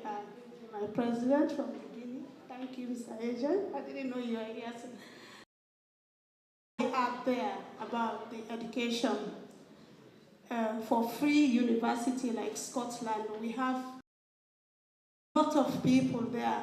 Some of us that flew from countries that have language barrier. They want to access university, which they have done already in our home country. But because of the finance, they can't. So we keep them isolated. And also the housing.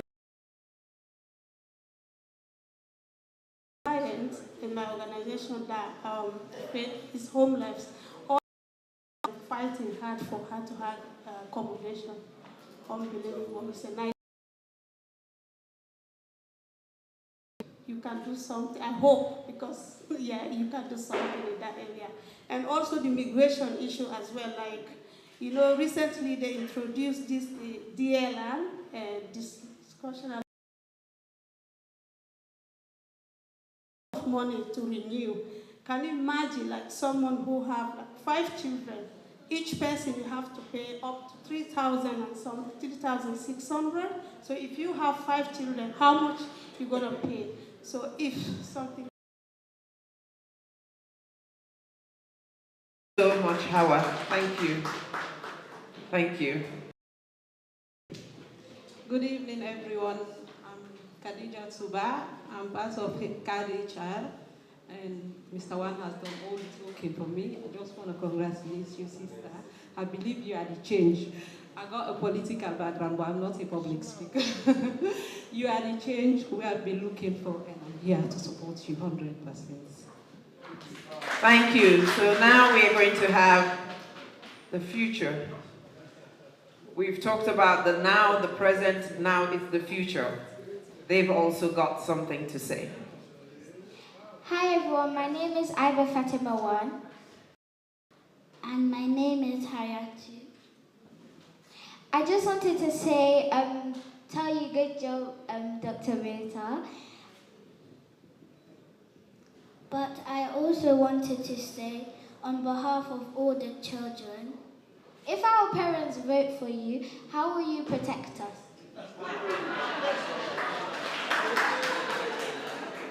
Because there are a lot of knife crimes in Peckham and Southwark, so how will you help? Thank you. Thank you, Iba. In case you don't know whose child is that, and Hurriatu, I'll leave it at that. Right, I'm just going to summarize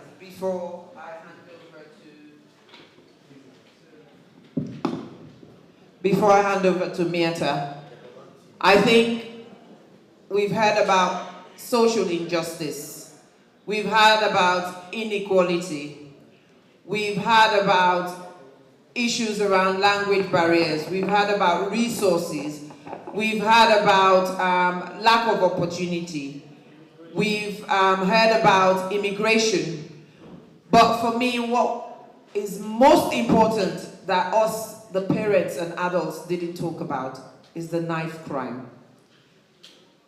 They're very young children, but the knife crime in our community is impacting us a lot. Part of my job, I visit Wandsworth Prison. A lot of our children are there. A lot of our children are in prison for very ridiculous reasons. So we really need to think hard about how we are going to change the status quo, how we're going to influence that change, how we're going to support Miatta to be one of the voices of the many voices. She cannot make all the changes on her own. Even if she became the next Prime Minister, she still needs our support. She still needs some form of guidance, some form of assurity. But what our brother Guinean leader said there, we need collaboration. We need partnering. We need unification. We need to stop thinking about just me, myself, and I. We need to start thinking about us as a community, not just because, oh, Miatta is half Sierra Leonean and half Liberian, so I'm a Sierra Leonean and I have priority over the Guinean. No. If the Guineans' issue is more of a priority, step back. Let that be the priority. We need to learn to be selfless, and we need to be exceptionally proactive. Be proactive. The reason why I'm strengthening on this word, be proactive, is a lot of us here are community members and leaders. And a lot of us here head charities where we're literally begging some of you to come and hear free information, and people don't. So it's about time we start thinking. Nobody's going to go knock on your door and hand anything to you on a silver plate. And don't expect Miatta to do that. I think for some of us who've lived in this community for a while, we had another brother who was also very prominent in Lib Dem. And I think one of his challenges is the expectations of our community. We expected so much of him, and he couldn't deliver.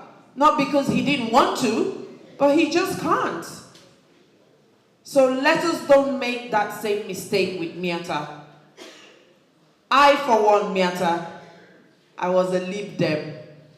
Up until last year, I actually was nearly canvassing to become a councillor of my Bamonzi ward. But I've dropped that. I'm now a registered Labour because you are an inspiration. You are an inspiration, and I believe we have to stand behind you and make a difference. I always say to people, not everyone was born to be a leader, and not everyone can be a leader. But if you think of the concept of the head and the neck, which is more important? The neck. Because without the neck, the head cannot stay up. So you don't have to be a leader to make a difference. You don't have to be a leader to feel important. Because I think that's one of our challenges in our community. Everybody wants to lead. And nobody wants to be a follower, neither be a support. We need to stop that, and we need to move away from that. Because collaboration, partnering, unification, being proactive is what we need. And I think from all what I've heard, what we need is an MRU community center where we can all go, whether you're from Guinea, Bissau, Guinea, Mali, Senegal, where we could go. We've got teachers, we've got teaching assistants. They can educate our children, after school club, youth activities, adult learning, health surgeries, social services, lawyers can give free service. That, I think, is what is very important that we need in our community, because, again, it will reflect partnering and collaborative work. Thank you so much, Miatta. I'll hand it over to you. Thank you.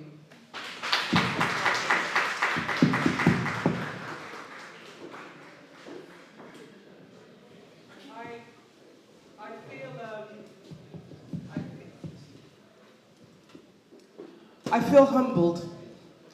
I feel humbled by the support, the generosity, the kindness in the room. And it comes with huge responsibility. Let me be really clear. I don't want to be an MP because I want to climb some ladder. I'm really clear about what I'm standing for. I'm really clear about who I'm standing for. And I'm really clear about the change that I believe needs to happen. You asked me the question, Harriet Harman, big feet, big shoes to fill. And for me, the thing that she has done that is so incredible is that she has managed to touch the lives of so many people in the community. So I knock on doors, I talk to people all the time, and I say to her, the number of people who can give me an example of how you have touched their lives, the housing you were able to open up for them, the family member you were able to bypass immigration to get into the country. Thousands and thousands of stories about her listening, about her caring, about her responding. And I have learned from that. That model is the model that I will emulate. So when you speak, when you reach out, I will look to respond. But the thing she did is she combined that with building a national voice and a presence. One of the big things she did when she first held the national stage was to introduce the minimum wage. And she did it because she understood from our community that that was necessary to lift up people, so they were bringing a pay packet that would allow them to survive. And so for me, that is what matters. National change will be informed by the conversations we have. You tell me the change that needs to happen, I will work in the community to do things individually, but collectively, we have to try and change the national. So she has set a path for me, and that is the path that I intend to follow. But be very clear, I will always be honest. If it is hard, I will tell you it is hard. If the barriers are there, I will tell you the barriers are there, but I will always also try and find solutions and way through. I've got this far, believing in things, having conviction. I have never bent to the will of others. You know, in the end, I think politics is made by people that see the world as it is and that decide that they want to make that world their mark in that world. And that's the model that I will stand by. And I expect you to hold me to account. So we talked about transparency, we talked about spaces. I promise you this will not be the first and the last conversation. If I'm getting things wrong, you tell me I'm getting it wrong. If I need to be steered, you tell me I need to be steered. It is a partnership. This is how we will affect change, this is how we will drive change. All the doors I knock, about 98% of the issues is housing. The quality of the housing that we are asking our fellow citizens to live in is not good enough. It is not good enough. We talk about a housing crisis in the abstract. I see it in Peckham every day. And so for me, housing is my #1 priority. It's an area I've worked on before, but it's an area that we have to get right. So when I say the goal is in 20 years, you know, housing is a right. Everyone should have decent homes that they can afford, because it's the foundation of everything. And we have got it so wrong as a society when that is a thing that is a luxury. So that means money to build more housing, and that is the work I can do at the national level. That means ensuring the council and the mayor understands the needs of our community and is responding in time. So be clear, I've heard the message loud and clear, housing will be a key priority. On immigration, let me be really honest with you, I find the debate on immigration depressing. You know, I came here as a refugee. The debate is coarse, the debate is toxic, and there are very few politicians that are willing to stand in it and say things as they are and fight and advocate for a different type of immigration system.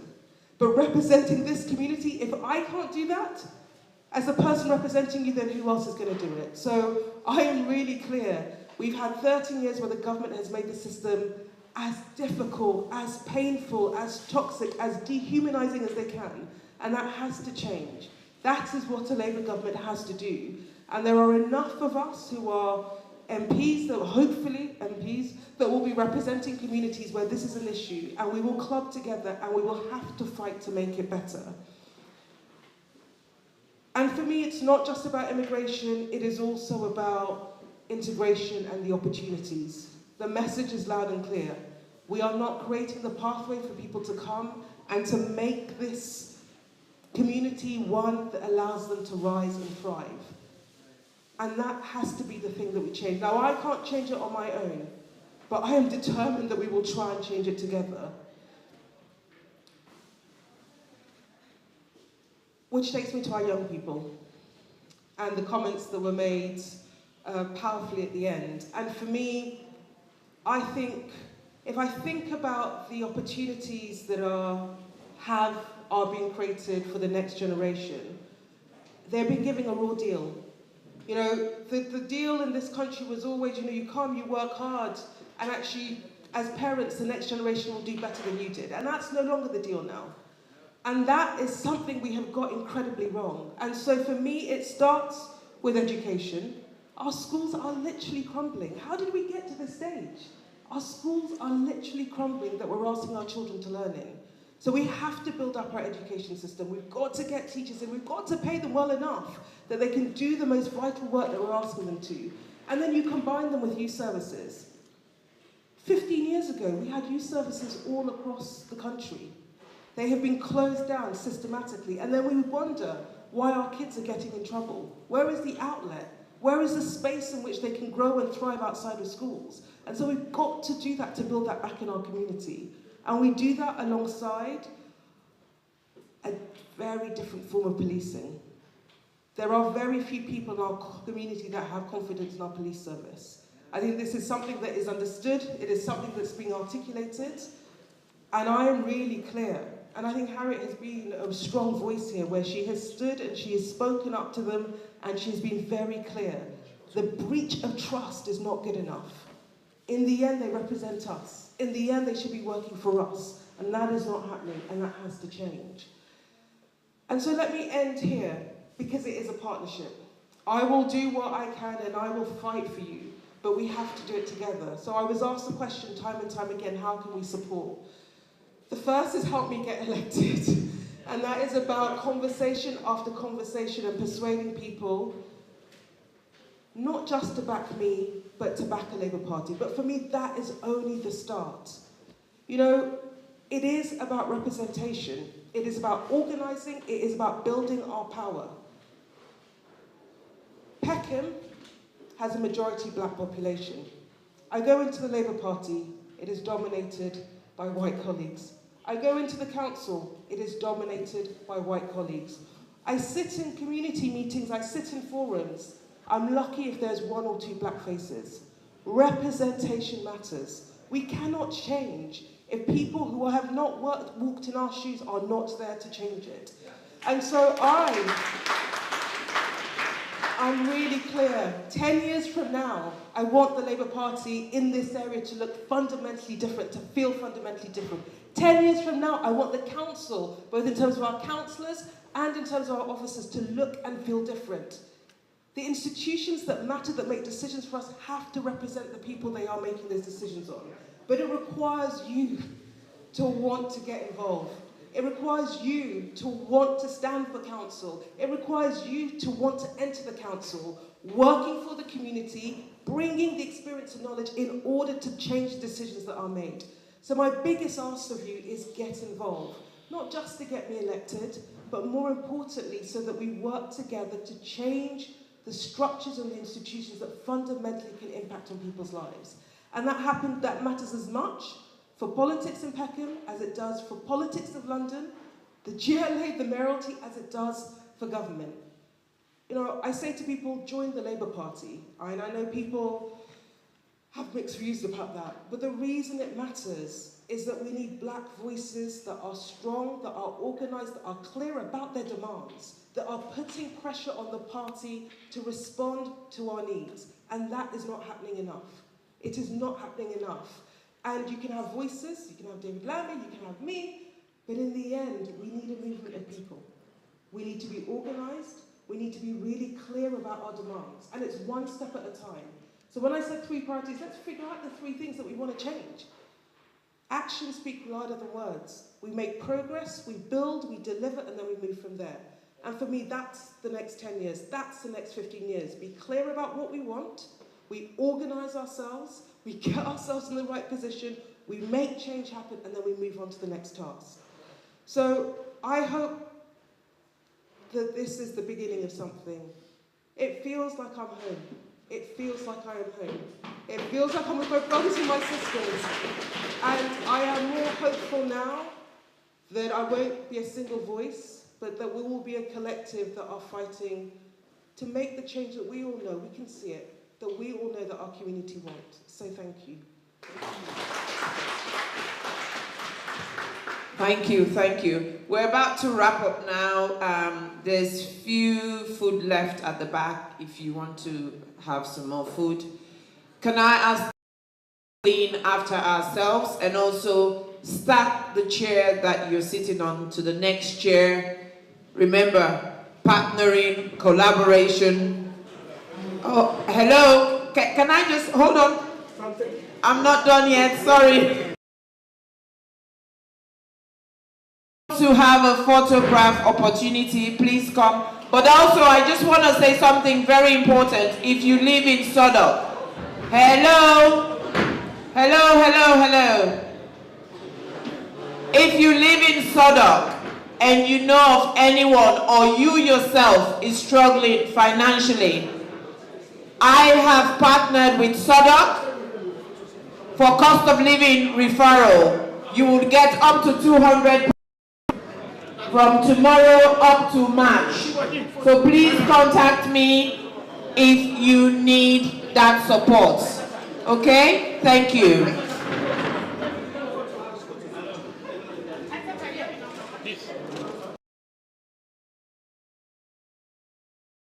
So by organizations as well, group photos by organizations.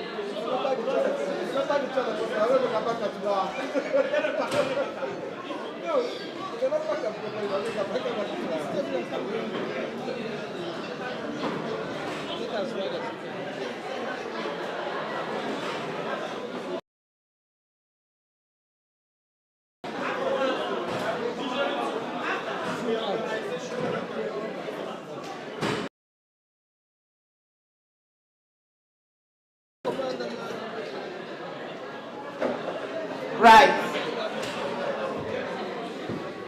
By organization, please. Yeah? Okay. After that, which other organization is here? Family Veteran, and then Family United next. Madingo Union.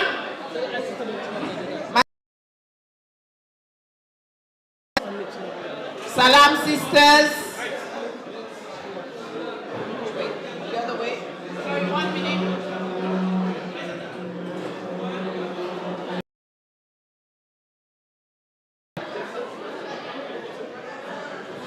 Okay, Family United. Let's do the groups and then we'll do the single shots, please. Thank you. Let's do the groups and then we'll do the single shots. Family United.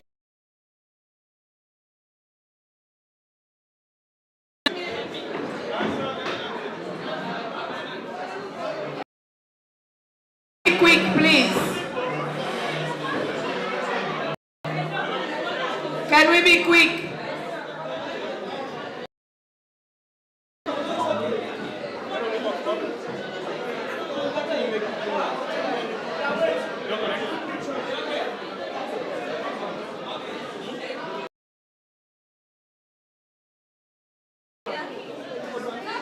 Madingo Union, which other? Madingo Union, please go up. Madingo Union, go up, please.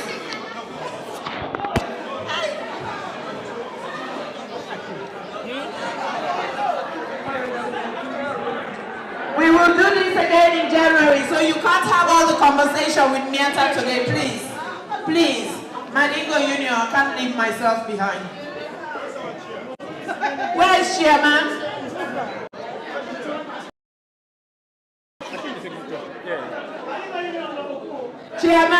Madingo Union.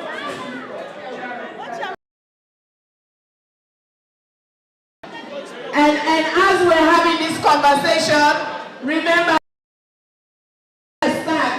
Madingo Union's Grand Festac this Saturday at the Royal Regency. Come and enjoy the beauty of culture and tradition.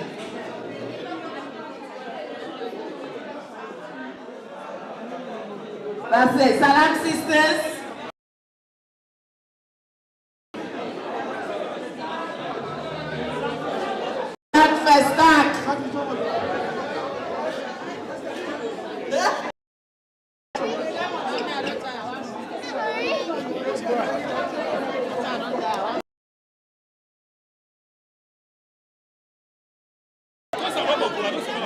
Which other organization is here?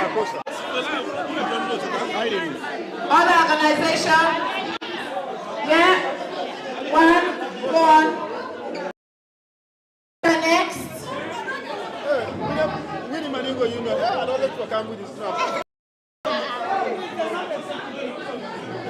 Kosa next, Southern Health Ambassadors. Southern Health Ambassadors. 1 minute, Kosa.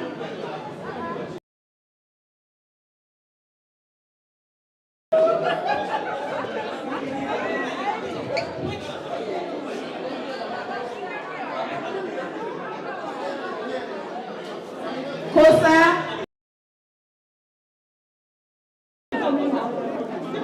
Sorry. Community, yeah.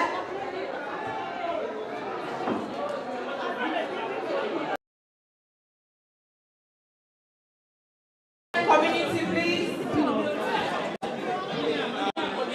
Guinean community, come on. Come on, you're Guinean. Oh, you want me? Let me. Don't miss anything. Partnership, you can go and take another picture. Unification.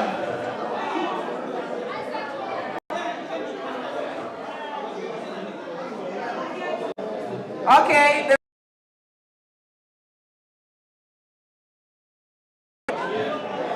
You can stay.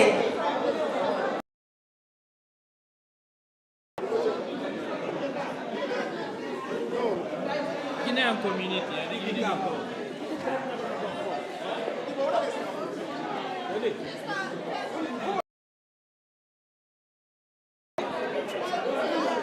Okay, can we try and do it organization? Simple, please. Thank you.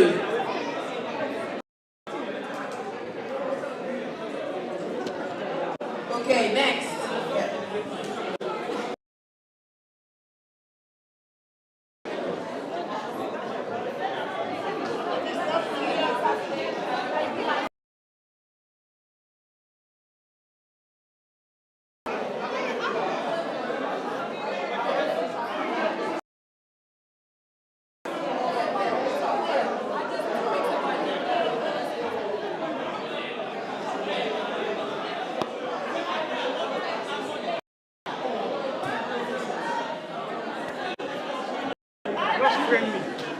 Right. Individual photos, if you want individual photos. The progressive imam is here now. So the next one is the progressive imam. The progressive imam. Progressive imam.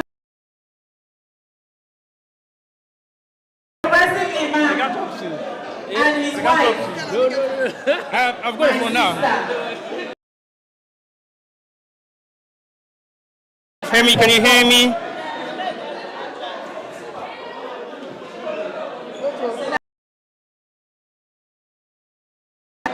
Hello, mic check 1 2 1 2. Hello, mic check 1 2 1 2. Mic check 1 2. Hello, mic check 1 2 1 2. Microphone check 1 2.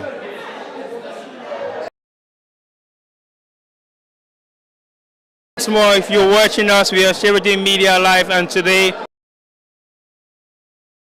church in Camberwell, as we've just listened to a young, fine lady who is called Miatta Fahnbulleh, that is supposed to be representing Labour in Sodok and Peckham, to be specific. New constituency. It used to be Peckham and Camberwell, but now it's just Peckham. Now that we have Peckham as a representation, and as we are in the UK, London, Peckham is going to be represented. And for the fact that Peckham is going to be represented, it means we need somebody who is one of ours that should represent us. If you haven't been watching, you are watching Sarah Jane Media Live, and we are at the Walwash Road Methodist Church, and that is why we're here. So definitely, I'm going to be talking to a few people, and those people are going to be telling us exactly what their experience has been like for listening to Miatta this evening. What going to do if she takes over the office of the Member of Parliament for Peckham. Peckham, like I said earlier on, is now a constituency on its own. It used to be Peckham and Camberwell, but now it's just Peckham. So I'm going to find one or two people to talk to about Miatta's opinion to be representing us in Peckham. So I'm going to find someone to talk to, and that person is going to be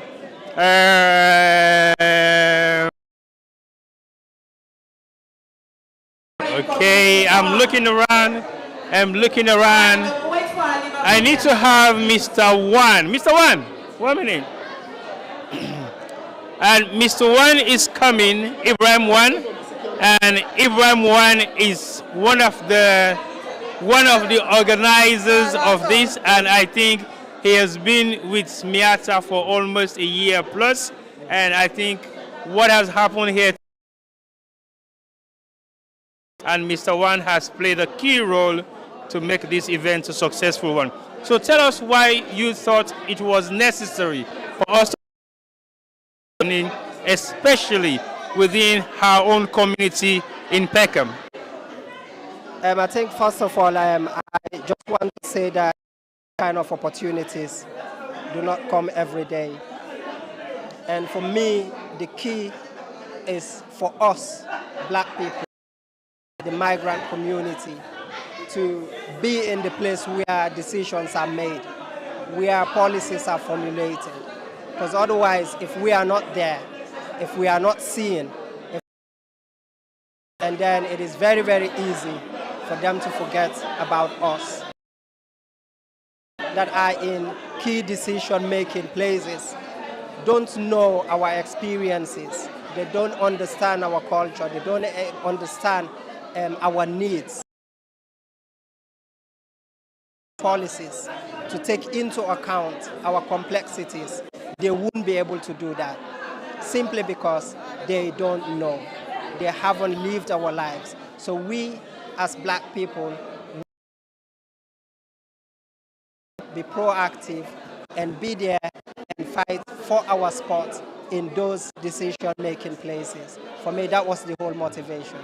I know we have a diverse West African community, which is predominantly the MRU community, which is the Mano River Union community. And I think for the fact that we have the MRU community here today, how significant do you think they will play a role in actually making sure that Miatta becomes the next MP for Peckham? I think with opening up beyond the Sierra Leonean community, it's very, very huge, because we are not looking at Miatta just as an MP who will be based in Peckham, but we're also looking at her as someone who one day will be the Labour Party. And for her to succeed and for the Labour Party to succeed in that journey, we need to guide and make sure we use our connections, we use our people, and we give up our time to push the Labour agenda, whether or not we are politicians, but we know if we have in there, and then the doors will open, and that will also motivate a lot of people within our communities who are aspiring to become politicians, to be so. And so numbers is very, very important in politics. I would not say you're a politician now, but you're slowly becoming one. Do you think that is going to affect the way you look at the community overall? Because at the end of the day, politics to us is very important, and the way of life we do politics is primarily important. Do you think that will change your perception to either play an active role on the front line of politics or still remain where you are as an advocate behind the scenes? I have never seen myself as a leader. I've never seen myself as a politician. I normally see myself as an entrepreneur, but I'm also an enabler. Even though I might not be interested in politics, but if I see people who are interested in politics, people who I know can make a difference, and making a difference by one politician or a group of politicians will have a deeper and wider impact in the community. That's something that I would like to be part of, even if I'm not a politician per se. All right, I will let you go, and I've got the two young girls who actually made a remarkable question in asking Miatta what are they going to do in terms of representing Miatta. I know you guys are young, teenagers, you're young girls, and you posed a question to Miatta. What will she do if your parents voted her? I think I asked that question, well, we asked that question because we just want to know like how she's going to influence the community, because as some people say, we're the future, so how is she going to change it and how can we help her? So you ask about the knife crime thing, right? Question like that. And how important is that question to you and you possibly know that are suffering from things like that? Because lots of black people and other children are dying because of people are stabbing them. So we want to make a stop to that. So that's why we asked for her to make a stop. So what would be your message to young people who you have parents? What would you say to young people who have parents and you want them to put in their support for Miatta so that she becomes the next MP for Peckham? So like stay safe and vote for Miatta. I would also like to say like I know a girl who she's like around 12 or 13. She stabbed someone, and it's very sad because like our young generation, like the people who are our age, are doing all these stuff, and I find it very wrong. So I think if we want to change, we should vote for Miatta, and we should try stay safe and hang around the right type of people. All right, thank you very much. That is very much impressive. I like your answer, and definitely these are stuff coming from the kids. Thank you very much. Thank you. And those are the younger kids of our community, and this is exactly what they are saying in regards to what the community needs to do to push the agenda of making sure that Miatta becomes the next member of parliament in Peckham. I think I will possibly have Miatta as our last speaker, even though she has given all her views, opinions, and expression of what she thinks is possibly what she's going to do for the community, but we'll also have to look at some of the issues that has been raised here today. Most of those issues are housing issues and challenges with finances, financial support, and also issues that are very much concerning to the community, which will be about discrimination and facilities for young people, especially black people, to have jobs within the society that we live in, and also to make sure that the community that we have is open up to everybody, open up to people who possibly can afford, and people who possibly can afford to create more jobs, And these are some of the concerns raised within this short amount of time that we were here today just to listen to Miatta and what she has to say to the community. But again, there's a lot more that the community possibly have. There's a lot more that they might have not have asked. But again, there is a diverse community within Peckham. Peckham is full of not just black people, but also people of color, people from different parts of the world that are here to represent. So for sure, I think we will definitely have the final word from Miatta again once more for the last time. And Miatta, welcome once more. I know this is very important for you, and I think your representation here this evening has made a huge difference, especially for people who are coming from not just the civilian community, but the MRU community that have expressed their concern to say they will vote you in, they will give you all their support. And what do you think that has made you thought of what are going to be your deliberations or what you're going to deliver for this particular community? Taking into consideration, it is not just about black people that lives in Peckham, it's a whole mixture of black, white, and other ethnic minorities from different parts of the world. So how are you going to address some of the issues that has been raised here tonight? So the first thing is to say I feel incredibly humbled by the support that's in the room, and I take that with huge amounts of responsibility. And you know, there are a lot of issues for our community, and that came out loud and clear. But for me, the three that I heard: housing, immigration, and how we create opportunities for our young people and keep them safe.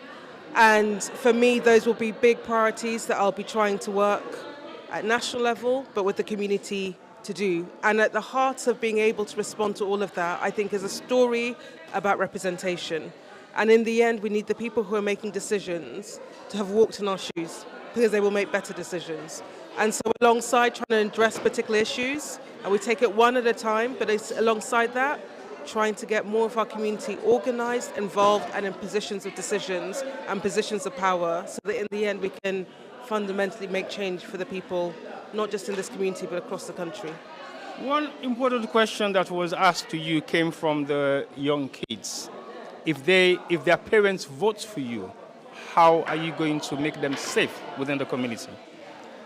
So for me, the epidemic of knife crime we've seen has to be something that we tackled, and I think there are two parts of it. Part of it is prevention, so all the youth service, the support services that young people had that gave them an outlet, that gave them mentoring, that gave them support, all of that has been slashed and taken away. And so that preventative bit, gone, and we need to restore it. But then we also need the police to police in a different way. Rooted in the community, working with the community, with the trust of the community in order to keep our children safe. And for me, that's basic, that's fundamental, that's the most simple thing we should be getting right that we're getting wrong, and that has to change. But then alongside that, for me, this generation of kids, it's a really raw deal. From what we're expecting from our schools that are crumbling, through to the opportunities that are created for them in higher, further education, to the opportunities in the workforce. And that feels fundamentally wrong. And actually, if you're a government and you're not trying to make the lives of the next generation better, what are you doing? And so for me, it is about keeping our kids safe, but it's about also opportunities that allow them to lift and opportunities that allow them to meet their potential and talent. It's good for them, it's good for the community, it's good for the country. One more last one. For the fact that not everybody within the community are here today to represent, what will be your message to get them to be on board and give you all the support that you definitely need to have a win that is so overwhelming for everybody to be saying, yes, we have actually won, not marginal win, but victorious victory? So for me, the first thing is get involved. We've got a fight on our hands to win this, and that's about winning my seat, but that's across the country. You know, I still believe that the Labour Party is our route to change. You know, whenever there are Labour governments, whether people believe we've done everything that we should have or not, we take the country forward, we progress communities. And so go out, talk to people, persuade your friends, your neighbours to come and vote for Labour. In this seat, come, support, knock on the doors. Let's persuade our community to come out and vote for me. But it doesn't stop there.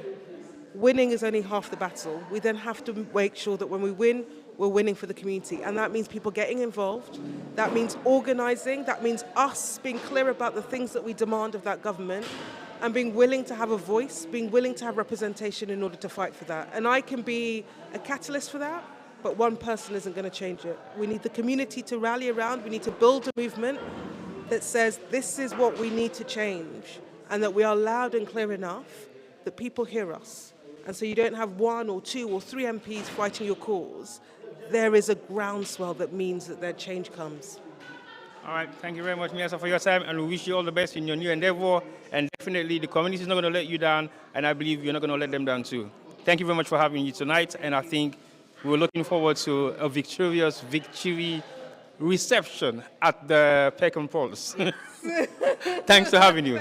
Thank you very much. And that was Miatta Fahnbulleh, and next, Member of Parliament for Labour within Peckham, South East London, and the Southwark Borough. So keep watching because there is a lot to be unfolded within the next couple of months until we get to the general election for next year. So if you haven't been able to register, please register. If you haven't been able to participate as actively as you can in the politics of the UK where you live and where you have lived for possibly your entire life, get involved. If you don't get involved, somebody will get involved, and that person will make a decision for what you're going to get today, tomorrow, and the future of your generation that is possibly not yet been born. And we don't want to be waiting for another generation after us that are not still capable to represent us at the higher seats of politics. So keep watching. Join us again next time for another edition of CRJ Media Live in the UK. Until next time, goodbye.